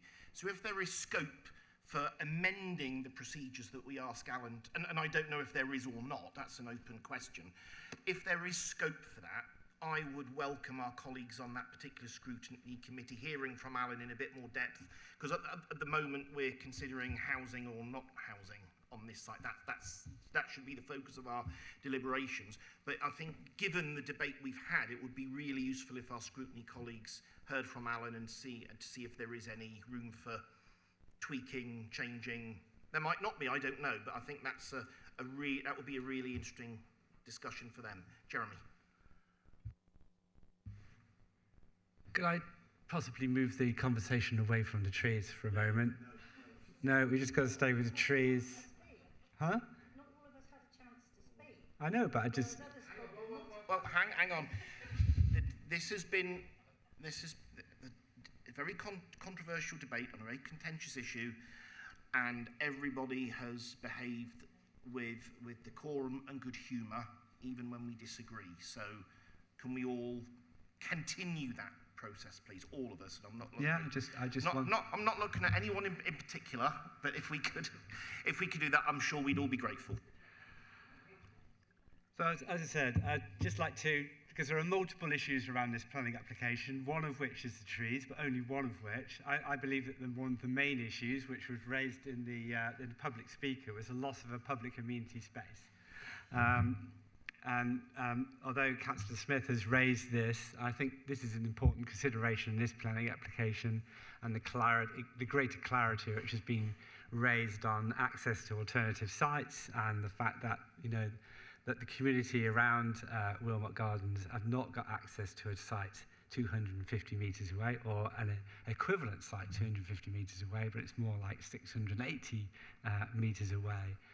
And I'd just like to sort of, if we could possibly have a conversation around the amenity space rather than what's currently on the amenity space, and do we believe that that residents would have access to an equivalent site which is easily accessible to them, especially for minors? I believe not. I believe that, although not particularly a beautiful area of space, I don't think, there's a lot of, I suppose, hyperbole here. If anyone's visited the site, it's not going to win any prizes in Chelsea Flower Show, but it could win prizes in future Flower Show if it was significantly invested in, especially by the community and by the council. But I agree, a loss of a space is a permanent loss of a space. We'll never get a bit of green space back. The residents will never get that bit of green space back. It's permanently lost. And I think that should be a consideration, a major consideration. I would say so, not to not to go too far, are more of a consideration than some trees. We lost hundreds and hundreds of trees in the Folder Valley Link Road. I don't remember that particularly coming up in planning. This is a few trees. The space. Trees can be grown on that space. Trees could be grown on that space, but not if there are houses on it. The space is more important, so that's just why I'm trying to, it would be good to sort of move conversations, not to get completely focused on a few trees, but to the space and the use of that space and how the residents currently or in future could use that space and the loss of that amenity. Thank you, Chair. That, Anne. Thank you, Chair. Oh, sorry, as always, Jeremy, very well put, so thank you. I think the loss of the green space to the residents living around it is going to be massively detrimental to them, to their children's safety, to their health and well-being as well. I know there are a number of properties around the area that may have back gardens. Back gardens do not necessarily enable well-being and socialising with their peers and so on. Children need outdoor space. They need safe, accessible outdoor space. Angela.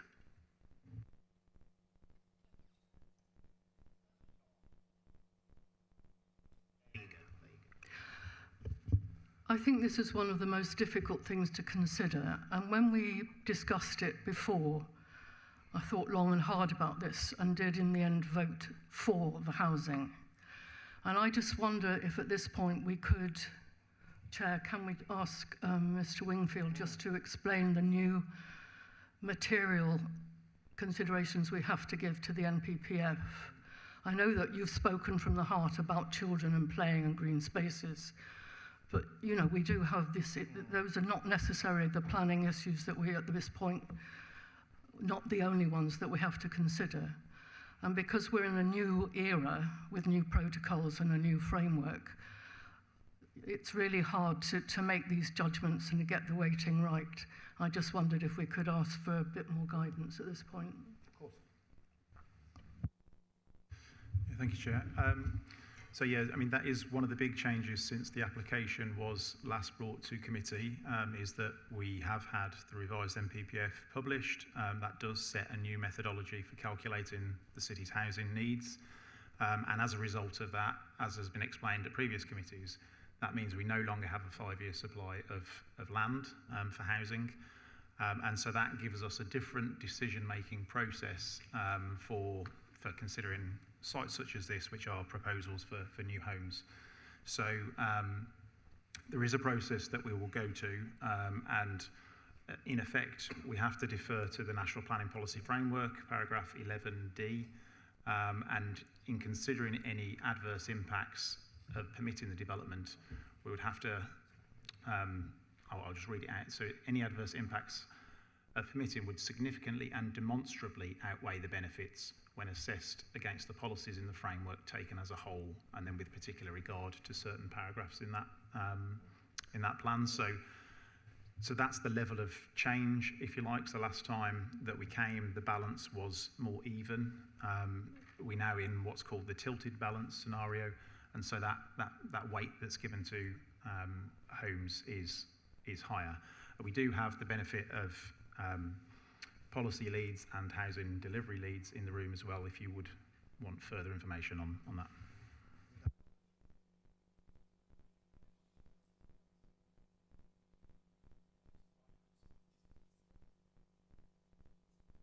No, I found that very helpful and very necessary at this point. Thank you. Josh, and then we'll look at reaching a conclusion. Yeah, two points, Chair. First, sticking with this sort of community impact piece, and I think it might be valuable just to sort of have a recap on how officers' recommendation encompassed community impact with the previous application and now this current application we see before us. So that's the first sort of question point, linked around this judgment and balance piece, because I think it is, highly important. The other piece, dare I say it, going back to trees, With the previous application, we discussed at length around the impact on the route network. And I think there is sort of consideration to the order and the sequencing. I appreciate that the system is the system and we are where we are. But I do feel that, last time, I'm sure I remember one of the comments being that, consideration could be given to that, but actually, the viability of the site commercially was very limited if those trees were preserved. But my understanding this time is that the natural infrastructure team aren't recommending the removal or supporting the removal of all of the trees. So has that changed? And that was a piece I'm uncertain on. Thank you, Chair. Yeah, so natural infrastructure have always maintained an objection to the removal of the 5 trees. I think we've given this a good hearing.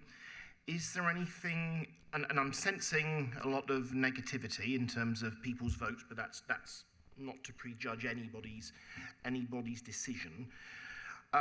Does someone want to make a proposal with some reasons? Because it's only fair that if we were to vote against, that we need to have reasons that would stack up in the light of any appeal. Because I think one of the worst things I've got you, Josh. One of the worst things we can do is vote something down, objectors go away extremely happy, but then it comes back to appeal and our reasons for turning it down just don't stack up and it gets granted by an inspector.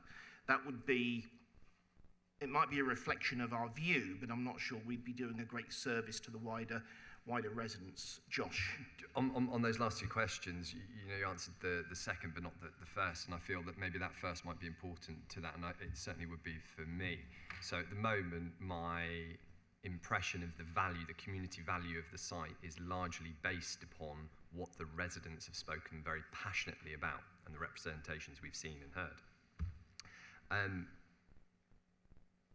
Where does the council stand on that community impact assessment? Because in the previous application, I myself asked, could there be further assessment of that? Did anything extra happen? Thank you. Yeah, an open space assessment was carried out to aid officers in assessing or trying to categorise the value of the green space. Most of the weighting for that came in the public representations. Yeah. Thank you very much. Thank you, that's really helpful. Thank you, Chair. I propose that we actually refuse this application in line with Dev 26, 27 and 28, which is about protecting and enhancing biodiversity, geological conservation, green and play spaces, trees, woodland and hedgerows. And I think if PCC are the owner, there is no reason that they could not gift this land to the community. Well, let's stick to planning. Let's stick to... No, stop, Maddie. Stop. Let's stick to the planning reasons today. That was the reasons I would give you to refuse this application, Dev 26, 27 and 28. Thank you, Chair. Happy to second, Chair. Okay. Stuart, could you give us your view if we did refuse on the grounds that have been outlined? Your sort of professional view on that, please. Yeah, I will, Chair. It may take me a little while to... what we need to do, as I set out before, if we are moving to a refusal, so we have to go via the process in paragraph 11D. So we have to have regard to not just the local plan, but also to the National Planning Policy Framework. So I'm just mindful on biodiversity, that hasn't been a topic of discussion to date. So if we were going to attach substantial and, let me get the words again. Significant and demonstrable weight to that, we would need the committee to have a debate. I think we've had a thorough debate on the amenity value of the trees, and I think we can obviously consider that, and we'll find the relevant reference to the NPPF on that. Yeah. Dev 1, which is protecting health and amenity, Councillor Gosling and a number have talked about the benefit to health, would that be appropriate as another reason for refusal? Because it's contrary, it's going to have an impact on particularly young people's health in the area, that they're not going to have an open space to play in. The danger that comes with that I've seen with my experience is that we have death by reasons, and I've known instances where I mean, but the point Maddie's making is right. One killer reason for refusal is much better than we'll have that one. That doesn't look very good to a planning inspector, whereas having one really gold nugget to refuse it in my experience, stands up a lot better at appeals. Chair, just Angela, on my point on appeal though, I don't think, as a landowner, is the City Council likely to be taking itself to it's the applicant who would... We're the owner. My understanding is the applicant has made the planning application, and if there is a refusal, it's the applicant who can choose to appeal our decision. We're not saying no to the city. If we vote against, we're not saying no to the City Council. We're saying no to Mr. Darren Wills, whoever he may be and represent. He would be able to appeal our decision. So that's something. I'm not saying don't vote against it, but I'm saying that's something that we need to bear in mind. He probably wouldn't be buying it though, Chair, would he? Because he's probably buying it subject to planning. Well, let's not. I don't think it's helpful to speculate on someone who's not here to. I don't think it's good to speculate on that, and I say that's not revealing any vote. Angela's been waiting extremely patiently. Just a straightforward question: are we voting on this referral refusal rather than the voting on the recommendation of the officers? Well, what we need to do first, I think, how I've tried to do it, and that does seem to work, is that if there is a mood, and I use no stronger word than that to vote against, we need to work out what the reason. What we can't do is say, right, everybody against, and then what's your reason? Oh, I don't really like it. We need to have solid. That would be daft. What we need to do to stack up at any appeal is have solid reason. That's why I want professional advice, so that any reasons we do attach to a refusal are as strong as they. It's never a 100% guarantee, but they're as strong as they possibly can be. I've seen Josh, and then Jerry wanted to come in, and then Matt. Chair, I'd move that we look to refuse this application on the amenity value of the trees. I take on board completely the point Stuart made. We have not discussed biodiversity in this meeting. Yes, we have talked about those things previously, but as far as I'm concerned, that's not the core focus of our discussion today. Is that amenity value of the trees? To add to that, my experience as well, and it's not all about my experience, but that's all I can bring, is that one of the benefits of webcasting is that when committee decisions are appealed, one of the first things an inspector will do is look at the webcast, and if we refuse it on biodiversity, I think an inspector he or she will say, well, they spent all this time on trees. If biodiversity was such an important reason, why didn't they spend 1 second talking about it compared to trees and latterly housing and so forth? Jeremy. Thank you very much, Chair. I do agree that it's important to have at least touched in the planning committee on certain issues related to reason for refusal. I don't believe that it should necessarily reflect where the weight of discussion is, because we can always go down particular cul-de-sacs of which we can't escape, but actually avoid one of the main issues. My conjecture is that the main reason for refusal was actually given to us by the public speaker, which is loss of a public amenity without an alternative amenity within a suitable distance. I think that would be the key point. The loss of a few trees, I think, is lesser to the concerns of the raised by the residents and also discussed by us in this committee, is that loss of public amenity, loss of a green space for residents and children to enjoy, and the lack of an equivalent amenity within suitable distance. I'll bring in Matt, and then I really do want us to. In fairness, I don't think is it going to be a different point. Okay, Matt, Angela, and then I promise, and this is a genuine promise, we're going to move to some form of conclusion. So, Matt, please. I think what Jeremy said is absolutely right. So I think we need to simplify this and reject it on the grounds of Dev 27, which says existing open spaces should not be built on unless it's demonstrated that the open space is surplus to requirements or the loss will be replaced by equivalent or better provision in a suitable location. I don't think there's been evidence that this is surplus to requirements, though we've discussed the issues in the report about the location of alternatives. They also don't meet SPT2 of the joint local plan, so I think on that alone is a strong case for refusal, and I think we should go down that route. Last word to the Vice Chair.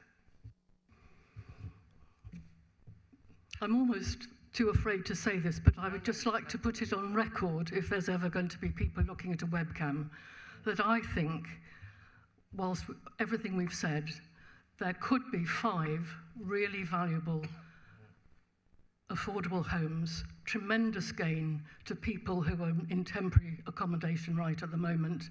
There'll be a community garden that everybody could enjoy, and I don't think in the last 2 hours we've given enough consideration to those points.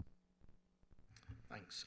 Before we do decide anything formally, we've had reasons for refusal sort of distilled by Jeremy and Matt. So I think we have, well,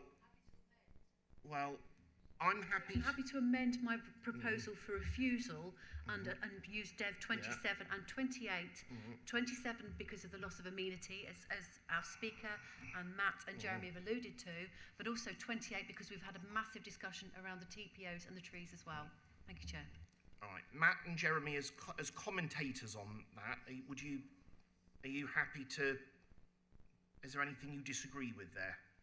Okay, if we do vote against, that will be our reasoning. Stuart, if we were to do that, where are we in the bounds of reasonableness that an inspector would look at, in your view? You've heard the potential reasons for a refusal. How would that, obviously you can't promise anything at an appeal, but where would that stand in the bounds of reasonableness, which are the sort of decisions we do try to take now and again? Yeah, I mean, almost an impossible question to answer, Chair, but what I will say in relation to the policies that you put forward, so Dev 27 for the protection of green space mirrors very closely paragraph 104 of the MPPF, requiring that in order to protecting open spaces from development unless certain things can be satisfied, that it's surplus to requirements, there's other provision, etc., which effectively we have said in the officer's report that that the policy, it would conflict with that policy. We haven't managed to demonstrate that it's surplus to requirements, so that would be a sound ground for refusal. I think in relation to Dev 28 and the impact on the trees, let me just pull up the relevant paragraph. I think it was 136.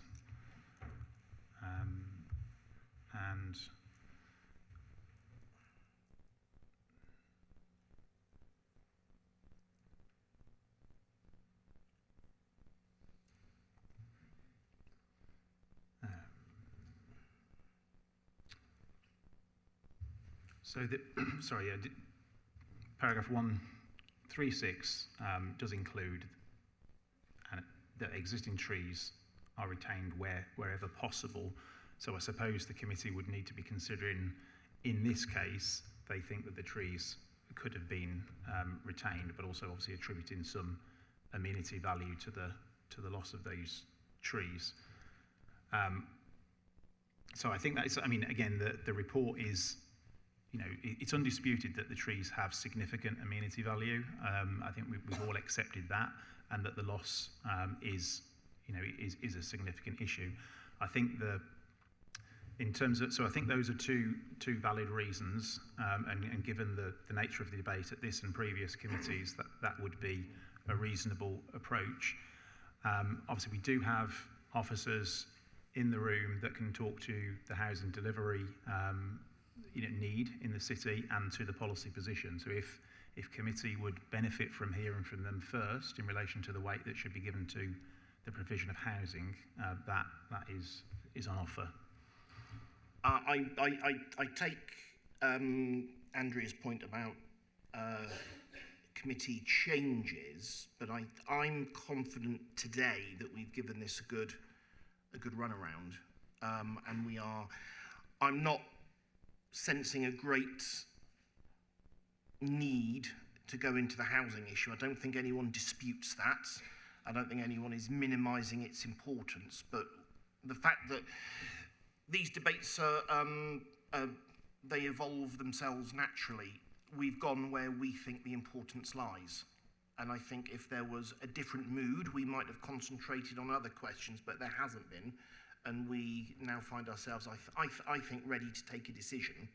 So what I'm going to do is to put to the vote that we refuse the planning application on the basis of Stuart's summary there, which I hope distills all, certainly the three people who, yeah, well we're going, so if you want to refuse the planning application, you vote yes to refuse. If you want to approve it, you vote no to, are you concentrating on this bit? Because if this goes belly up, we all know who's going to be responsible there, don't we? Yeah. And guess who won't be sitting next to each other at the next committee? Okay, so to vote yes to reject, vote no to approve. Does anybody not seriously? Is anybody unsure? Patrick, you certain? Promise? If we could move to the vote, then that would be fantastic.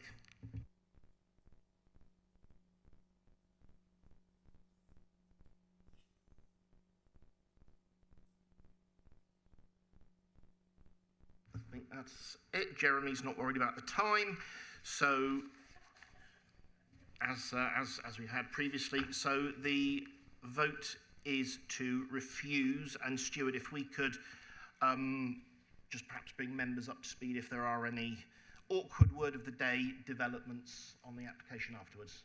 That would be superb. Now, I'm guessing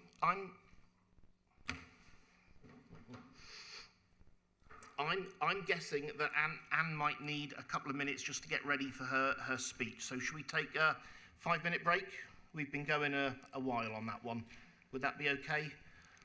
People are walking off, so yes, I'm going to take that as a yes.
And we're back in the room. So we'll move on to item 6.2. Having failed miserably to wish Angela's son a happy birthday during the last item, he's now left the public gallery, but we'll plod on regardless to 6.2, which is 186 to 190 Keyham Road. And Daniel, whenever you're ready. Thank you, Chair. Good afternoon, members. This application relates to the former gasworks site, currently used as an open-air storage depot at 186 to 190 Keyham Road. The application has been referred to Planning Committee by Councillors Anne Freeman and Mark Coker. The proposal is also considered to be a departure from the Joint Local Plan allocation policy. The site's located in a mixed-use area to the east of the dockyard and to the north of Morristown residential neighbourhood. This image looks across the dockyard towards the site. The red arrow shows the site access off Keyham Road. The site's also bordered by local shops and surface level car parking, which serves the dockyard. The Morristown neighbourhood sits significantly higher than the application site, with a large wall providing separation. This image shows the Keyham Road frontage, which presents itself as a part limestone, part painted render wall with a gated entrance. Containers are visible over the wall, and the nearest dwellings are visible in the background of this photo. This shows the site frontage from a different angle. And this photo was taken from the entrance of the site. Off-street car parking and office space is provided at the front part of the site, and beyond that, scaffolding, plant machinery, and MOD assets are stored. A 5-year consent for open storage use was granted in 2016. This was a temporary consent to protect the site for future redevelopment. The consent was renewed for a further 5 years in 2021. This was following the adoption of the Joint Local Plan, which allocated the site for a medium-sized food retail use. The temporary consent was granted to allow development to come forward in accordance with the allocation. This application is to remove the temporary use condition to enable the storage and distribution use to continue permanently. The proposal is a departure from the allocation. However, there is no current interest in the site from food retailers, and the evidence suggests that the site is not commercially attractive for the allocated use. Given the low likelihood of a food retail proposal coming forward, officers see merit in allowing the storage and distribution use to continue to avoid adverse impacts on the dockyard and the marine and defence sectors. However, a proposal for permanent use is not supported in the current form, as the appearance of the site is considered harmful to the local townscape and contrary to policies DEV 20 and DEV 23 of the Joint Local Plan. The applicant has therefore agreed to reapply the 5-year temporary use condition. This will allow the storage and distribution use to continue, whilst the landowner prepares an application that enhances the appearance of the site and the local area. The local planning authority has received 18 letters of objection, which predominantly refer to noise and vibration impacts allegedly caused by unauthorised development and shot blasting that's taking place on site. Shot blasting is an industrial process that's not permitted by the current permission. Likewise, permission was not sought for the building in which the shot blasting takes place. An enforcement case has therefore been raised to investigate and address these contraventions. However, impacts associated with unauthorised development are not material to the application and should be addressed through the planning enforcement system. The current application relates solely to the storage and distribution use, and there's no evidence to suggest that this is causing a significant adverse effect on amenity. Nevertheless, officers have negotiated a reduction in the working hours, which is considered reasonable given the intensification of use that has occurred since the original planning permission was granted. Heritage and highway impacts were also assessed in the report, and the recommendation of a 5-year consent overcomes the Historic Environment Team's objection. The recommendation is therefore to grant planning permission subject to reapplying Condition 1, which allows ongoing storage use for 5 years, and an amendment to Condition 5 to secure the reduced working hours. If the recommendation is supported by members, the description of development will also be amended to reflect the temporary nature of the consent. Thank you. Thanks, Daniel. That's really helpful. Our first speaker is Councillor Anne Freeman. If you'd like to make your way down.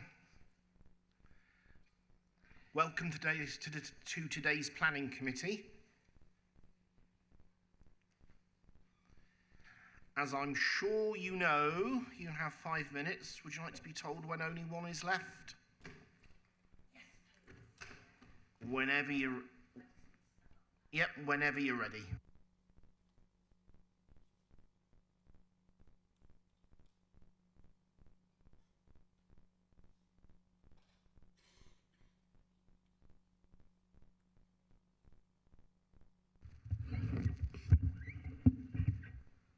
I'm moving this microphone closer because having sat in the public area for the first time, I'm now aware of how little you can actually hear up there. Couldn't hear half of you, Daniel, sorry. Okay, so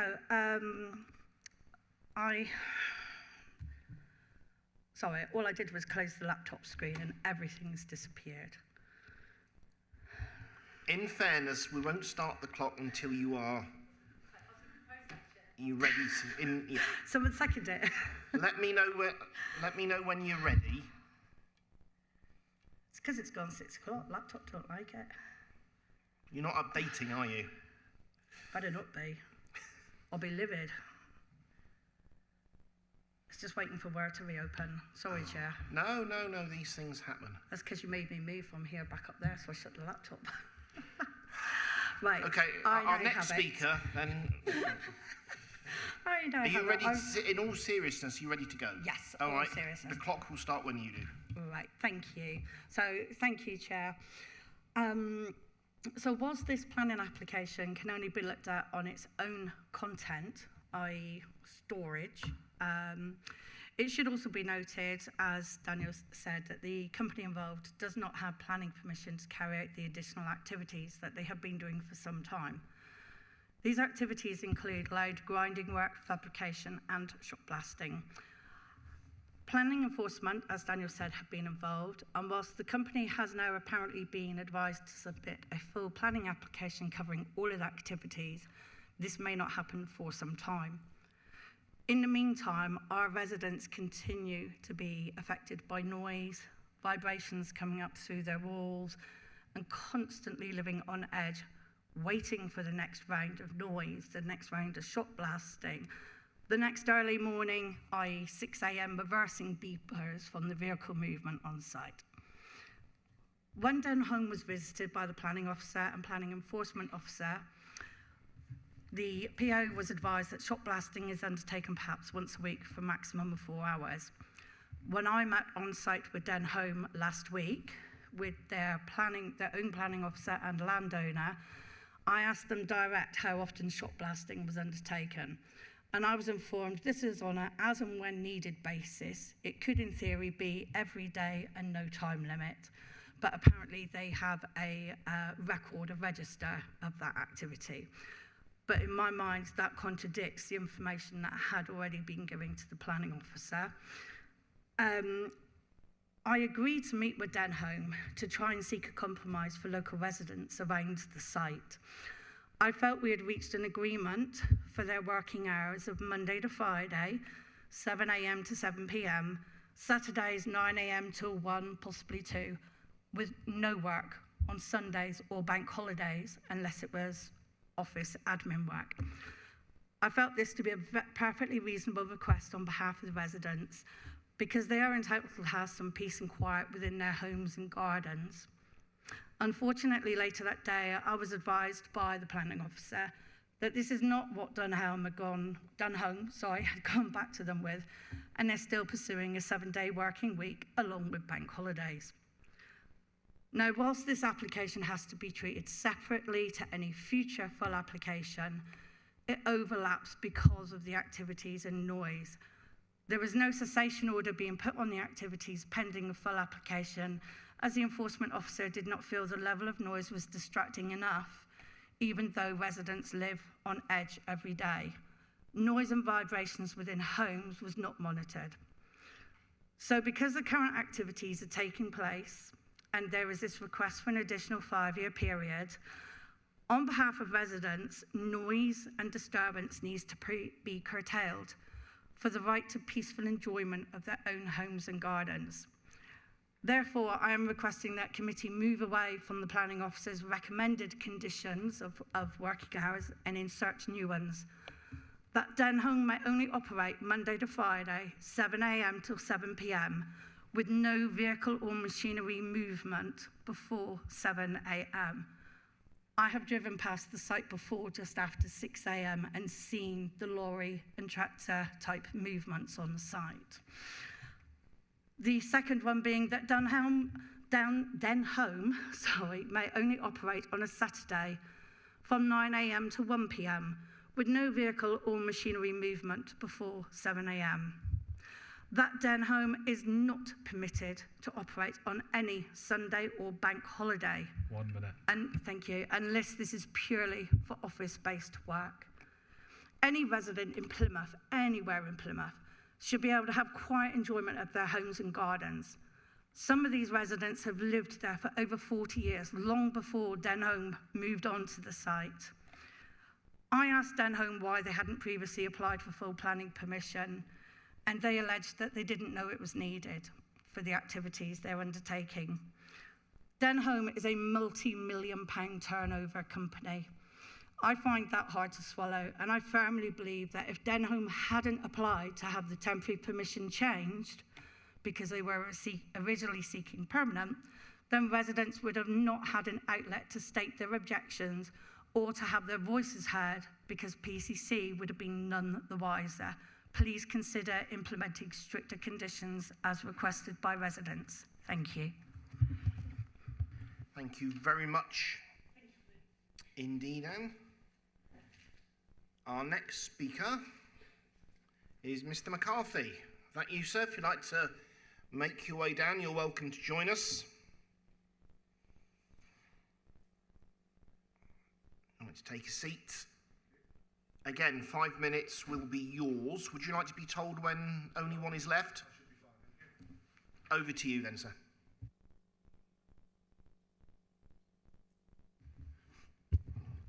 I am a resident of Morristown. We are a community with residents of all ages, from 95 years old to newborn babies, homeowners and tenants, working and retired men and women. A good proportion of us have lived in the same streets for more than 40 years and are greatly upset by all the work carried out by Denholm on this site. We live in this area and we deserve an environment where we can live in relative peace and quiet, and the chance to bring our families up to respect the area in which they live.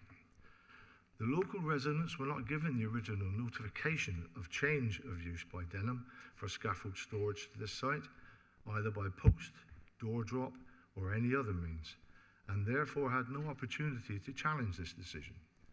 I looked on the Denholm webpage when they first took on the site as a scaffold storage area and noticed that the working hours for the site stated business hours as 7:30 a.m. to 5 p.m. Monday to Thursday, and 7:30 a.m. to 4 p.m. on a Friday. Saturday and Sundays are stated as closed. If you look at the website even now, it still states the exact same hours and days of working. If this site is allowed to continue in its current form, and especially if Denholm are allowed to expand their operations in business hours to 7 days a week, 12 hours plus a day, including bank holidays, it will have a massive effect on our community. Some weeks ago, some of the residents of Morristown received a request to diarise noise disturbance or other disturbances from this site through our doors, and simultaneously the level of noise dropped. And there was no need to fill in the diaries, though occasional shot blasting did occur and could be heard by residents. Obviously, Denholm were made aware of this circulation and acted to mitigate the nuisance.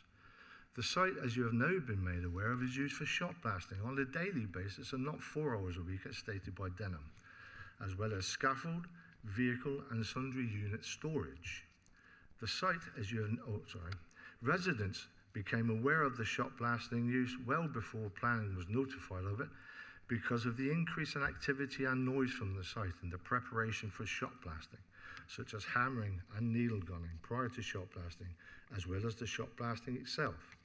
The noise and vibration from the site became unbearable at one stage because of heavy machinery being used apparently to compact and stabilize an area big enough to facilitate a shot blasting unit against the dividing wall between the site and residents' properties.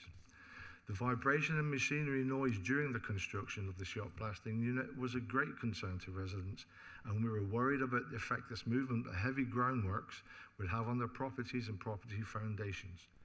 Residents have not been told if there is a plan to compact and decontaminate the whole of this huge site, but if this is the case, then it will have a massively negative impact on the residents and their properties over an extended period of time.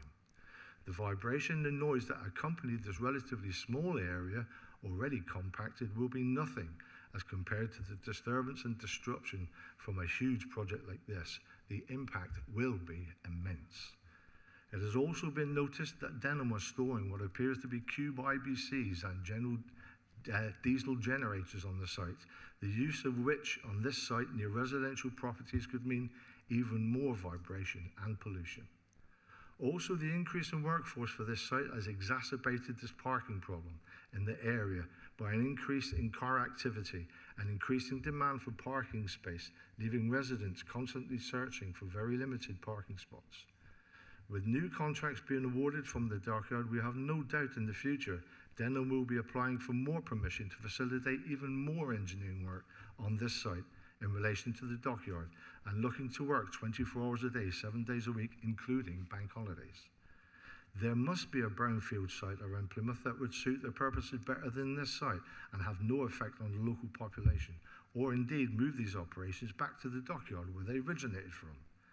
The past actions of Denholm in regard to this site have to the residents been shrouded in secrecy in relation to the future of this site, failing to notify residents of initial change of use for the site and failing to consider the urban environment and residents in their actions ever since, and pushing the boundaries of what they consider they can get away with, and when challenged, simply expecting retrospective permission to further their ambitions for this site, irrespective of the quality of life for local residents. With the total disregard that Denholm has shown so far to the residents' lives, we are extremely anxious about the future plans that are no doubt in the pipeline for this site, but that which we are not being told about. Mr. McCarthy, thank you very much indeed. If you'd like to make your way back. And our next speaker is Elizabeth Bricknell. If you'd like to make your way down, you two are welcome to join us today. Again, 5 minutes will be yours. Would you like to be told when 4 have gone? Okay, in your own time.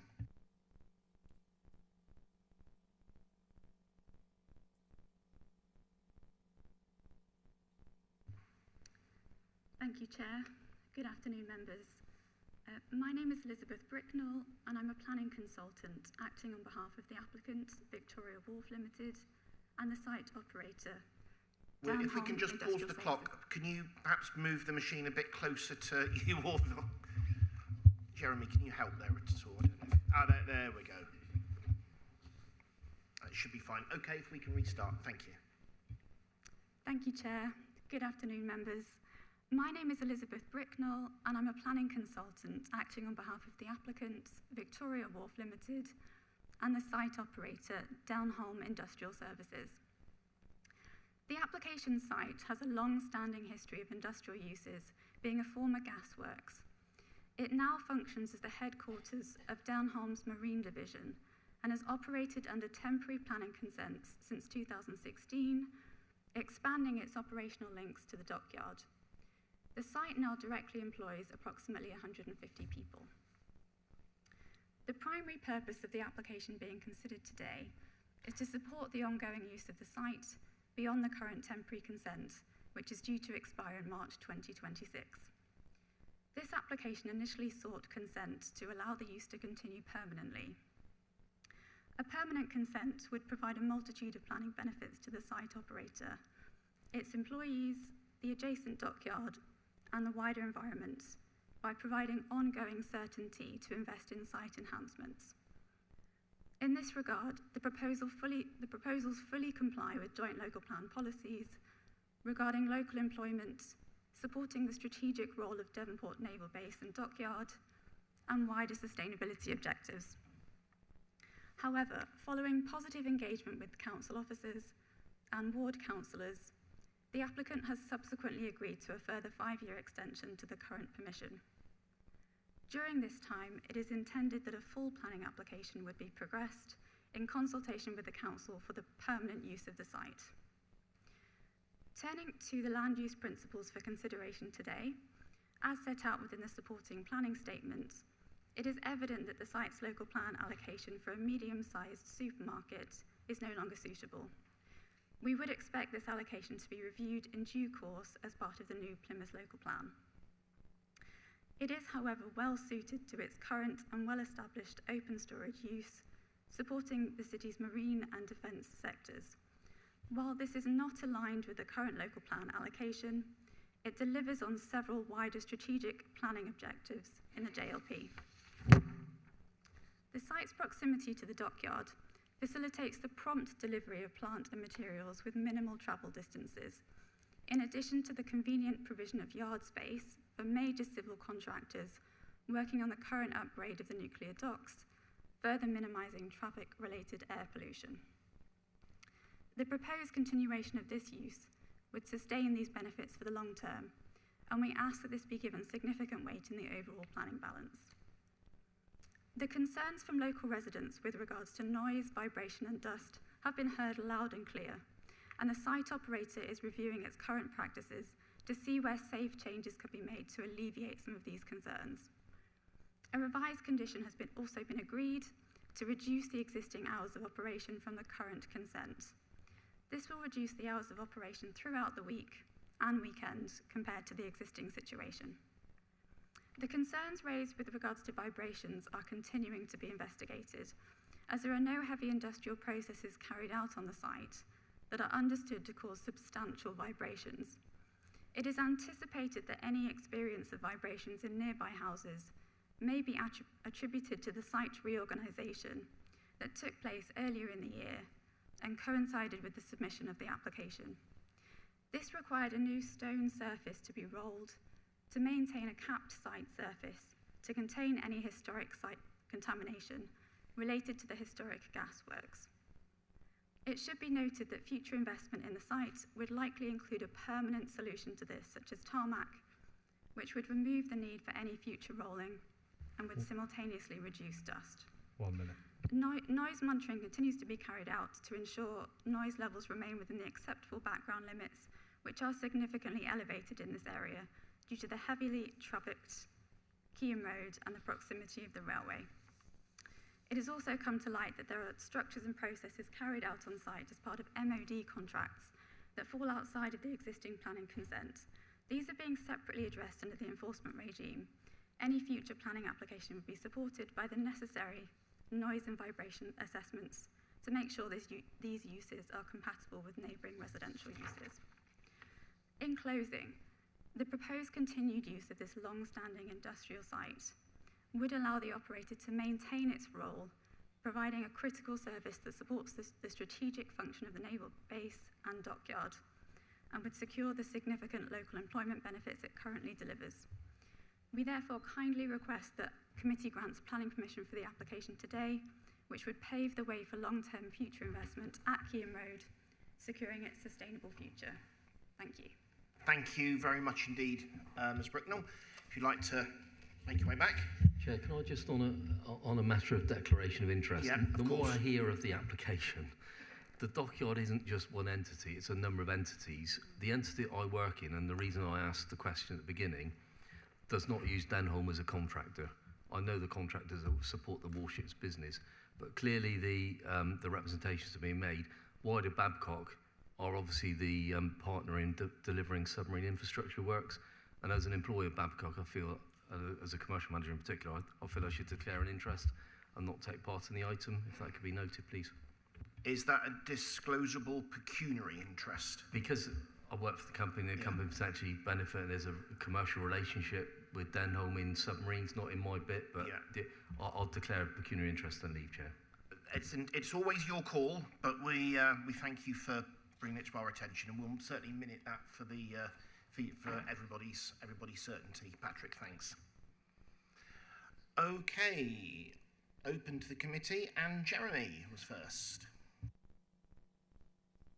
Thank you very much, Chair. Can I ask if a negotiation of the planning a previous permanent planning application, it was recommended that the use of the application was incompatible with planning policy, why is it therefore, and so that would be incompatible with a permanent application, why is it therefore, I suppose, compatible with a 5-year continuation? If it's incompatible, it's incompatible, and those things shouldn't be happening there. So why is that okay for 5 years rather than in perpetuity? Yeah, thank you. For previous decisions, the 2016 and the 2021 application, the 5-year period was imposed because it was contrary to the allocation policy, which allocated it for the medium-scale food retail use, because there was an expectation that it would come forward in accordance with that proposed use. The current application, clearly it's still contrary to that allocation policy, but it now seems unlikely that that will be delivered. We've had no applications, no pre-applications for food retail, and the applicants had no interest from those food retailers. So there's some merit in allowing the use to continue, but we don't support permanent use of the site because of the appearance. If a site had come forward in accordance with the allocation, there would be a high-quality supermarket, there would be some active frontage, that would help to lift and enhance the street scene in the area. Unfortunately, this doesn't deliver that. It's a wall with containers behind it, and then behind that is a storage use. So although we see merit in the use, we don't support the appearance of the site as a permanent proposal. So we would expect that if planning permission is granted, and if Denholm and Victoria Wharves wish to continue using the site for this use, they should submit an application that is high quality and commensurate to the prominent location on Keyham Road. Can I ask a follow-on? So the allocation is for basically food retail, a supermarket. No one's currently interested in building a supermarket. I would presume Denham having active use of the site and making changes to the site would probably somewhat discourage any applicants for turning it into a supermarket rather than if it was just a vacant site.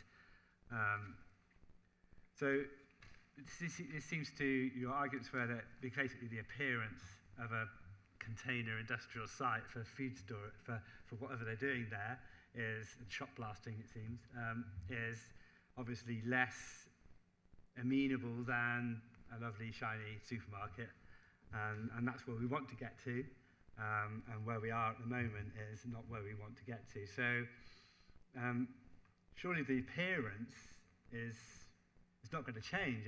We're going to be stuck with this ugly industrial site in a residential area for the next 5 years. Is that something we want? Is that something we'll be stuck with it for the next 5 years, and we won't be able to build a supermarket on it for the next 5 years, or anything prettier, because Denham will have planning information to use it in their current industrial capacity. Is that right? Why are we abandoning the appearance clause for 5 years? Why is that okay? It would allow the use to continue without having an adverse impact on the dockyard and the marine and the defence sectors, whilst the applicant prepares an application, so they would have 5 years to do so. That wouldn't prevent a development proposal coming forward sooner than that for either a nice shiny storage and distribution development or even a food retail store. So it provides another opportunity to allow for food retailers to submit proposals to us for that use. Thanks. Maddie was next. Thank you very much, Chair. I listened very carefully to what Councillor Freeman spoke about, and also Mr McCarthy. And I think what they've actually suggested are not unreasonable, bearing in mind the location of this business. Condition 5 is, number 5, conditions hours of operation. I don't see why there's a problem restricting the hours. I mean, no bank holidays and no Sundays. I think it's completely reasonable. And 7 p.m. I think is rather late of the evening, and 7 o'clock in the morning is far too early to be doing things like sandblasting because it's incredibly noisy. So what would the potential implications be on the business if we were actually to agree today to work with councillors to restrict the hours to no Sundays, no bank holidays as requested by the resident, and maybe make it from 8 a.m. in the morning until 6 p.m, for example? Thank you. We did have discussions with the applicant about the operating hours, and particularly Sundays and bank holidays. The applicant has advised that their general working hours are on a Monday to Friday, 7 till 5:30, on a Saturday, 7:30 until 3 o'clock, and on Sunday, not at all. That's their general working hours. We had a conversation about tightening up the condition 5, to prevent working on a Sunday. Now they advise that although they rarely work on a Sunday, they do require that flexibility to respond to emergencies and operations that are related to tide times. So they required that flexibility. What they have done is they've agreed a reduction in the Sunday and bank holiday operating hours. So although the hours I gave to you a minute is their sort of typical working hours, they are allowed to work longer hours by the existing condition. So currently it's 7 a.m. till 9 p.m. on a Monday to Friday, 7 a.m. till 7 p.m. on Saturdays, Sundays, and bank holidays. Now, the applicant has agreed to reduce those from 7 till 7, Monday to Friday, so 2 hours less in the evening, 7 till 5 on Saturdays, so that's, again, 2 hours less in the evening, and from 10 till 2 on Sundays and bank holidays. So significantly reduced, but that still does allow some operations to take place on a Sunday, as I said before, to respond to emergencies and operations that are linked to tide times. We did consider whether, so they weren't prepared to agree a condition that excluded Sunday operating hours. We did consider whether that warranted a refusal of this application. Officer's view was that it didn't warrant refusal. Most of the, so we've got objections here about noise and vibration, but the evidence from the consultation, from the representations, and from the speakers that we've heard is that they're caused by unauthorised works taking place on the site, so the shop blasting and the construction of the building in which the shop blasting is taking place. So we can't take those impacts associated with that unauthorised development into account for this application. Instead, that has to be addressed, investigated, and addressed through the enforcement system. So for that reason, we considered that Their refusal to preclude Sunday working hours didn't warrant refusal. I haven't got an additional, Chair, but I just think that's really unreasonable on behalf of the business, because if we refuse this application today, it's refused and they'd have to move on elsewhere. I just think that the idea of sandblasting that late at 9 p.m. at night is completely unreasonable in a residential area. I'll leave it open to the committee to discuss further. Thank you very much, Chair. Thank you, Daniel. We will indeed, and Matt's going to be first. Thank you, Chair. I think the proposed change to hours from Councillor Freeman seem fairly reasonable, and I wouldn't be surprised if we moved to sort of making that recommendation. But I'm coming back to kind of what Jeremy said about why this short-term application is acceptable and a longer-term permanent one wouldn't be at the moment. And is it not the case that, I appreciate they've said they're going to put in a permanent application, but is it not the case that in 5 years' time we could be here again with them asking for another 5-year extension to their temporary planning permission? Would there be scope for us to add in a condition that says if we grant this temporary permission today, they would be required to submit a permanent application within the next 5 years? Because it sounds like officers are confident that a supermarket isn't going to be interested in that site, and so if we can put something in this decision today that means they're almost required to improve the appearance of the site, maybe put in mitigations to the noise and stuff like that, it sounds like actually permanent permission could have benefits for them and residents too. So is that an option that we could go down? We wouldn't be able to impose a condition that required them to submit a planning application within a set period of time. That would fail the tests of planning conditions. What we have done instead is we've applied an informative, which is informative 5, character and appearance. In accordance with condition 2, this planning permission is limited to a period of 5 years. The applicant is advised that any planning application for any permanent use of the site must include proposals to improve the character and appearance of the site frontage onto Keam Road in accordance with JLP policy Dev 20. So that's the approach we've taken instead of condition, as we felt a condition would be unreasonable. Okay, Josh. Thanks, Chair. It feels like quite a complicated thing for us to balance, because, I'd expect us all to be very excited about the pipeline that we have in this city for defence. And, I could see that, as you've described, there's not the appeal or demand at this point to have a supermarket there permanently. And I guess I can appreciate that in 5 years, there might be a completely new use that could prove very valuable on that site. So I think for me, the temporary piece is less of an issue. I think I'm more swayed by the sort of operating hours. But again, the challenge, particularly with marine operations, to fulfill those in certain times, you mentioned tides, etc., is going to be very, very difficult. And that might preclude some of those businesses operating from that site, is what I'm taking from that. So I feel like we're in a very tricky position where, if we move to refuse this, we're in a situation where actually those 150 jobs might end up further away in a different location, and we're just going to end up with a vacant site that really actually has a lot of use for the dockyard at the moment, and that's really valuable to us as a city.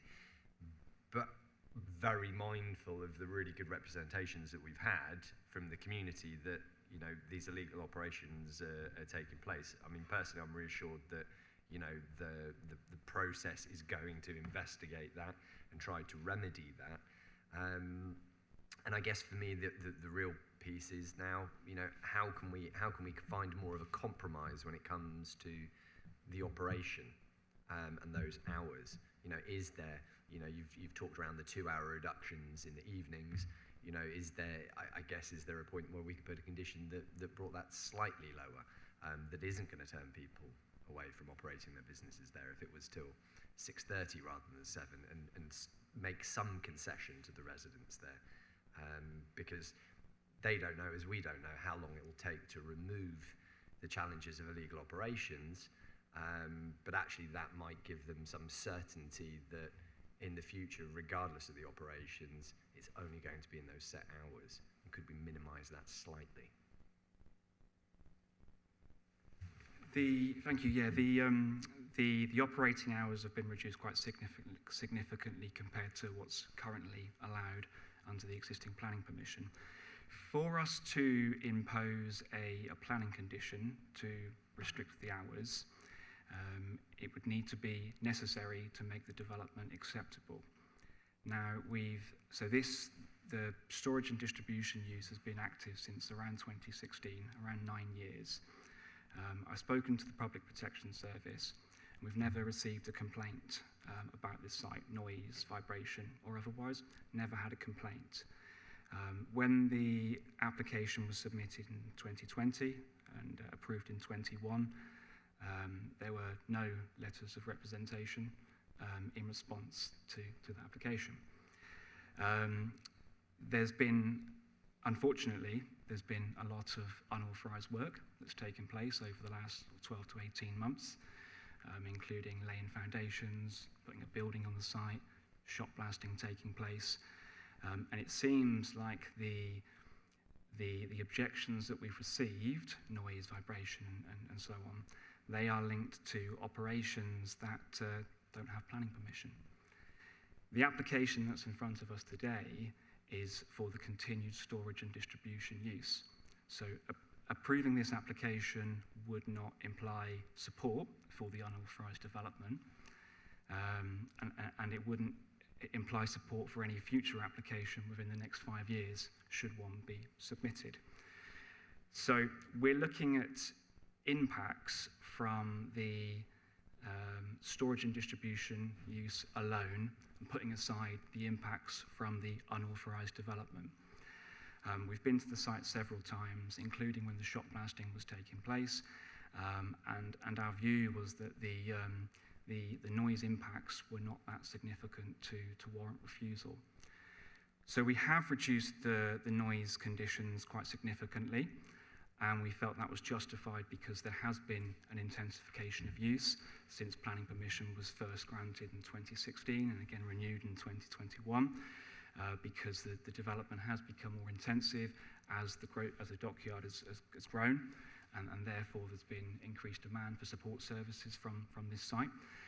But we didn't feel that it could be justified to remove the Sunday operating hours altogether. Perfect. That's really helpful, Chair. I thought that was a really good response. I guess, from the public perception, people watching this, I'm minded to ask the question: do we have an expectation in general of where there's been illegal development, how long that takes to be resolved? Not to influence us on this decision, but just so they can be reassured. Because I'm taking on board your comment, we have to take this as it is, and that those objections are focused on something that's being investigated, but it'd be nice to understand what kind of timeline that takes, if that's possible. Where are we with the enforcement case? I think we'd all appreciate knowing that.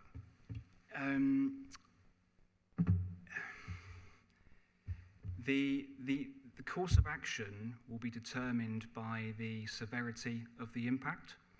So if it's not in the public interest to take enforcement action against the unauthorised work, then it will not be expedient to do so. Clearly, if the impact is really significant, then it will be expedient and it should be done. There's an exercise ongoing at the moment, which I think Councillor Freeman briefly alluded to, whereby Councillor Freeman and Councillor Coker have been asked to, in liaison with their constituents, to keep a log of when the noise is harmful. The applicant has also been asked to keep a log of when the shot blasting has taken place, and that will help to determine or demonstrate if the noise issues coincide with the shot blasting that's taking place. Now, clearly, if we've got loads of complaints and they happen to be happening at exactly the same time as the shot blasting is taking place, then that's evidence that there is an impact. If there's no further complaints, then it may not be expedient to take action. Really helpful, thank you. Thanks for clarity. Thanks, Josh. Jeremy. Thank you, Chair.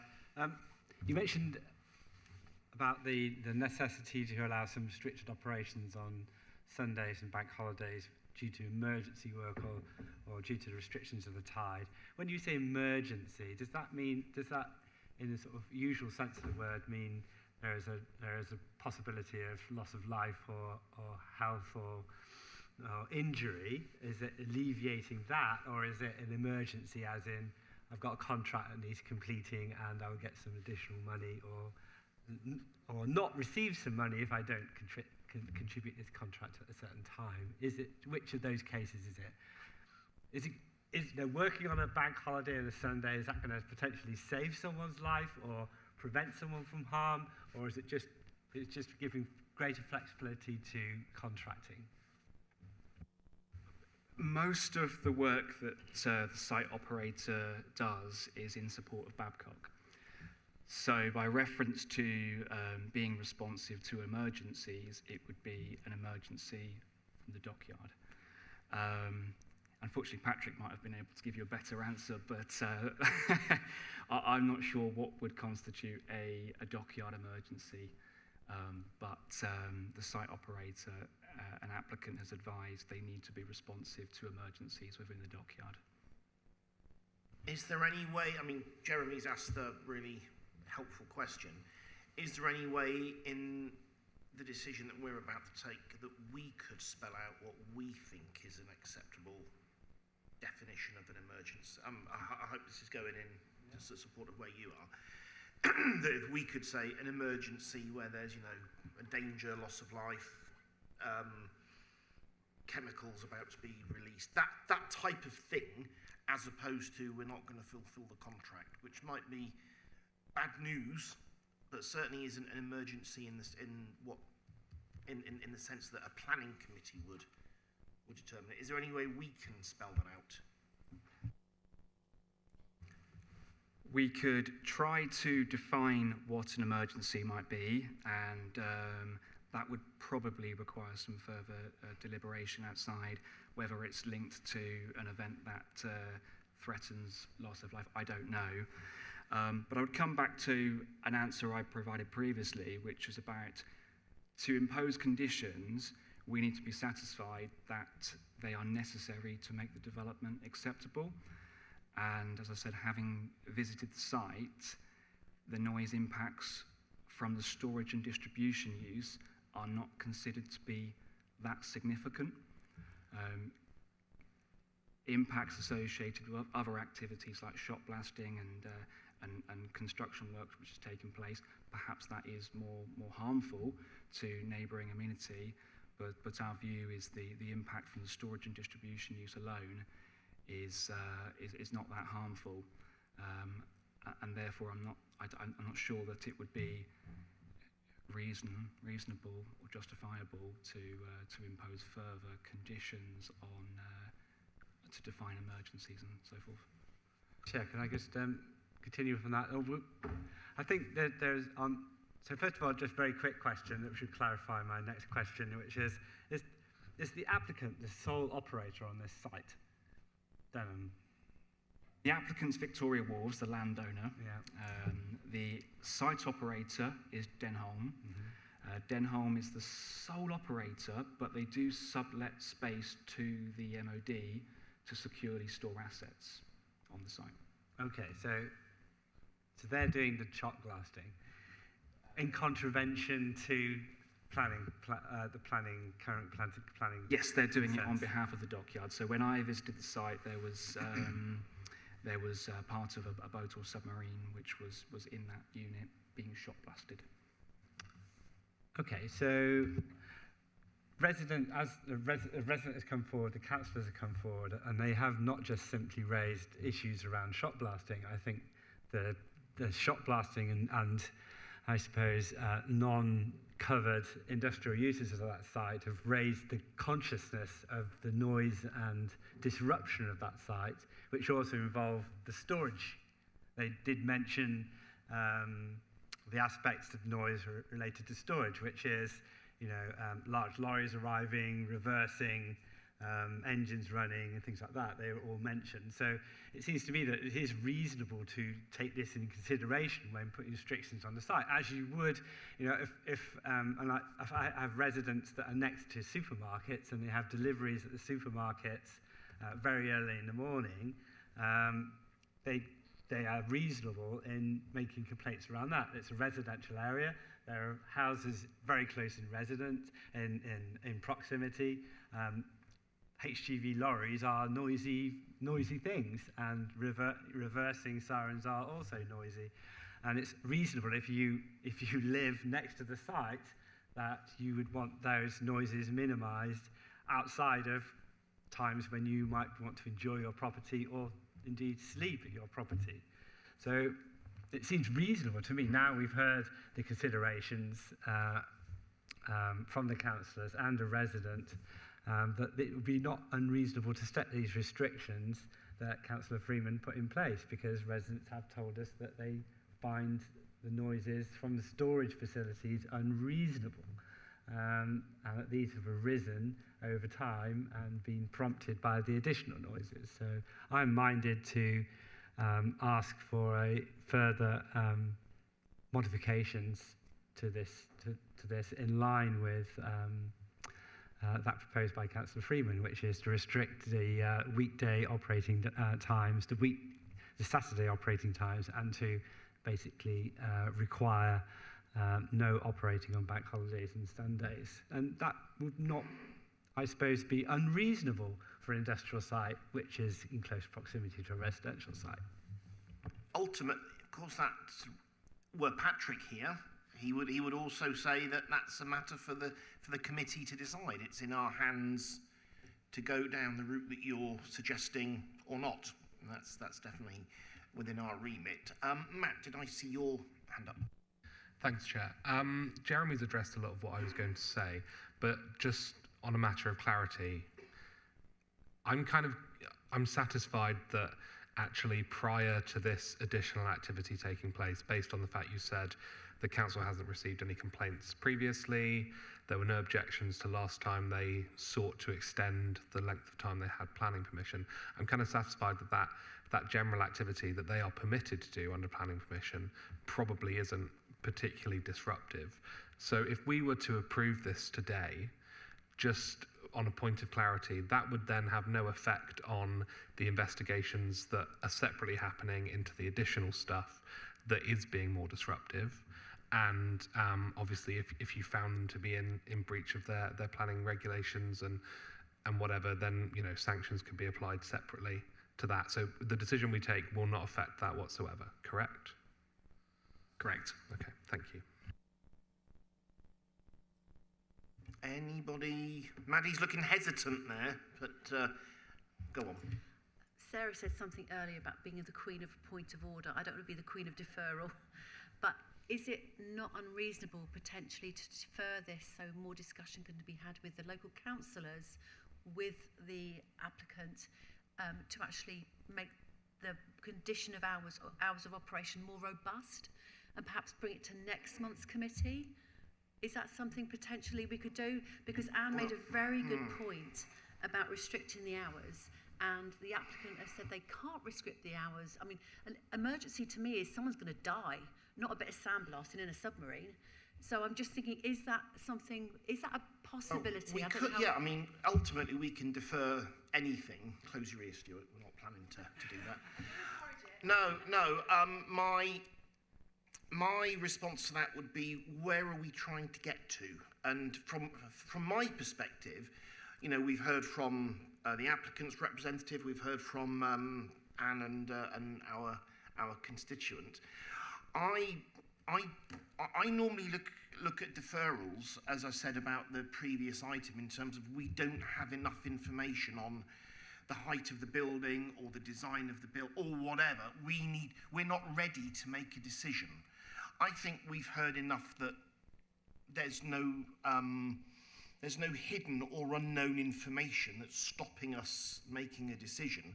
And if people, we've heard sort of arguments one way or the other, if people did want to move a change to the hours of operation, that's something well within our gift to do. And if we chose not to, because they are separate issues, we can choose not to do that. I'm coming back to this issue of when is an emergency not an emergency. And what I'm thinking is we could perhaps look at deferring with a minded to grant, is what's going through my mind, minded to grant, and then perhaps defer to, delegate to the chair, vice, and obviously not Patrick, but one of you non-Labour councillors, whoever that might be, as the shadow chair, just to see if we can get some wording about what an emergency is and isn't, and then apply that. That would be that would be as far as I can, and I'd be totally happy with that if that were the decision myself, but that's as far as I can see us. I saw Jeremy first, and then we'll go to Josh. Thank you very much, Chair.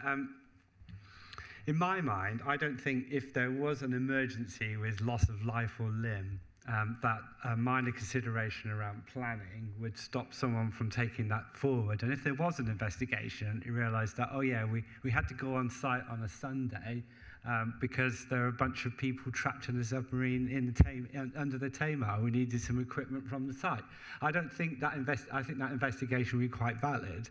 Considering that the current operator appears to be under investigation for multiple infringements of their current planning agreement,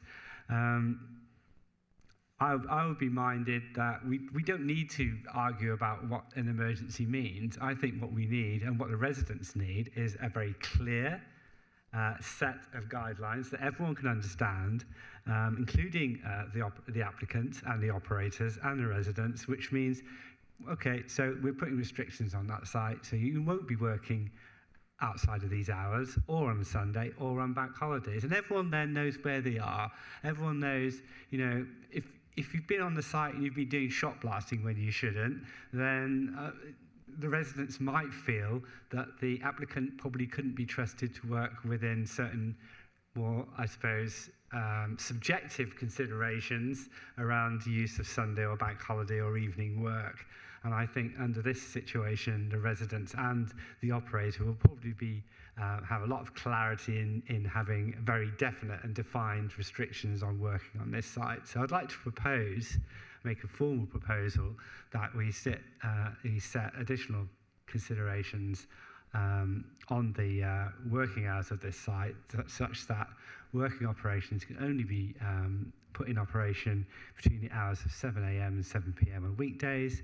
I forget what the hours were on 9 a.m. to 1 p.m. on a Saturday, and no operations allowed on Sundays and bank holidays. Yeah, lots of seconders there. Josh wanted to come in, and then I'm sensing that we're probably ready to reach a conclusion, but you did indicate in fairness. Yeah, no, I'm very much swayed by what Jeremy, Matt, and others have spoken around, and I think, you know, the residents have a right to you know, have peace and quiet in their homes. I guess, you know, to provide balance, we do have to recognise that His Majesty's Naval Base Devonport is the largest on the western seaboard, and I don't feel sitting around this table we can decide or weigh balance to just shot blasting a submarine, whether that affects somebody's life, because that submarine might have a significant impact on many, many thousands of people's lives. And I think we have to pay respect to that, and I think it's cavalier to throw away comments that this is insignificant. It could be very significant, and we do not have that knowledge. But I like your proposal, Chair, where you and another actually find out some information around that before we try to impose.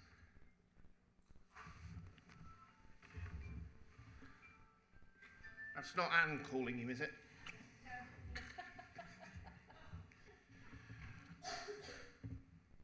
Right, Daniel. Yeah, I just want to make a point of clarification that the application is for storage and distribution, not shot blasting. So the shot blasting could not be an emergency. It's whether scaffolding that's being stored on the yard is required to be transported to the dockyard to support any operations in the dockyard. Like I said a minute ago as well, there's the dockyard sublet space to store MOD assets. So if an MOD asset is required for some reason, then that there may also be transported out of the site, presumably into the water. But we wouldn't say that shot blasting is not an emergency and is not relevant to this application.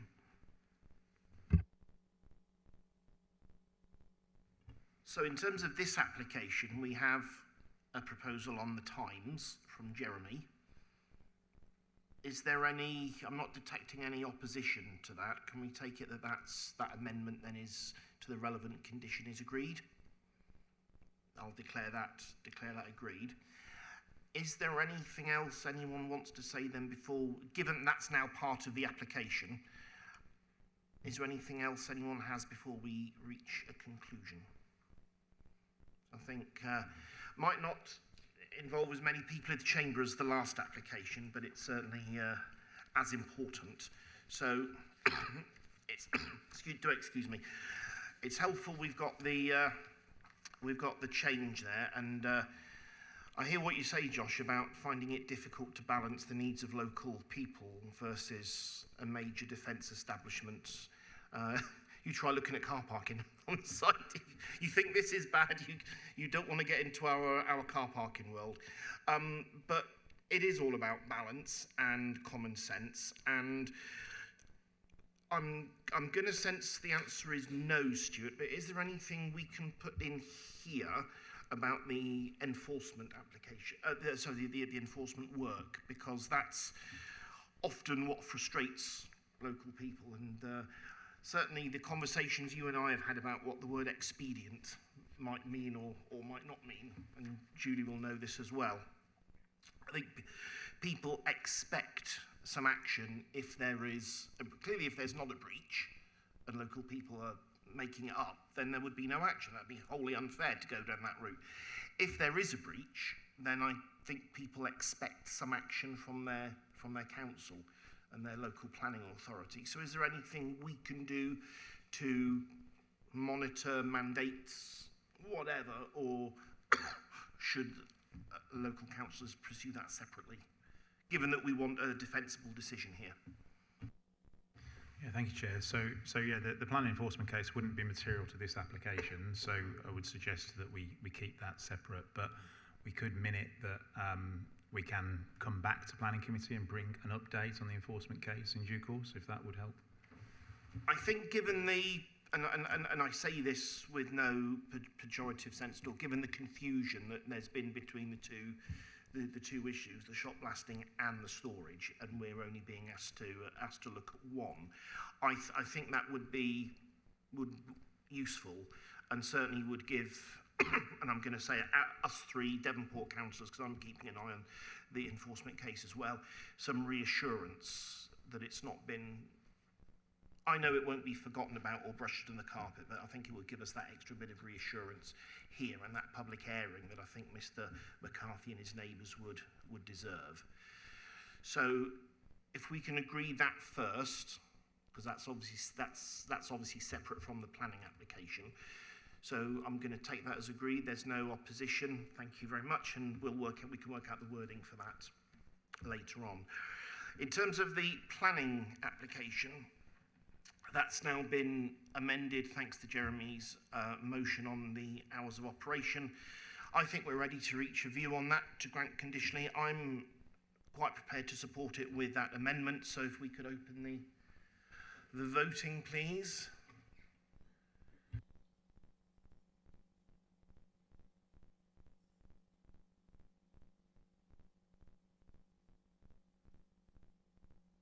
Yeah, that's everybody participating. So thank you very much indeed for that. That was a useful discussion. Anything on the list of planning application decisions, which is item number 7 at page 47, anyone wants to raise? Okay, we'll note those. And Stuart, we've got down as a verbal report any appeal issues. Is there anything to bring to our attention? Okay, we've got no exempt business, so remains for me to say thank you. I think we've had two really thorough debates there, which I think have been very useful. So I'll wish you a pleasant evening and see you next time.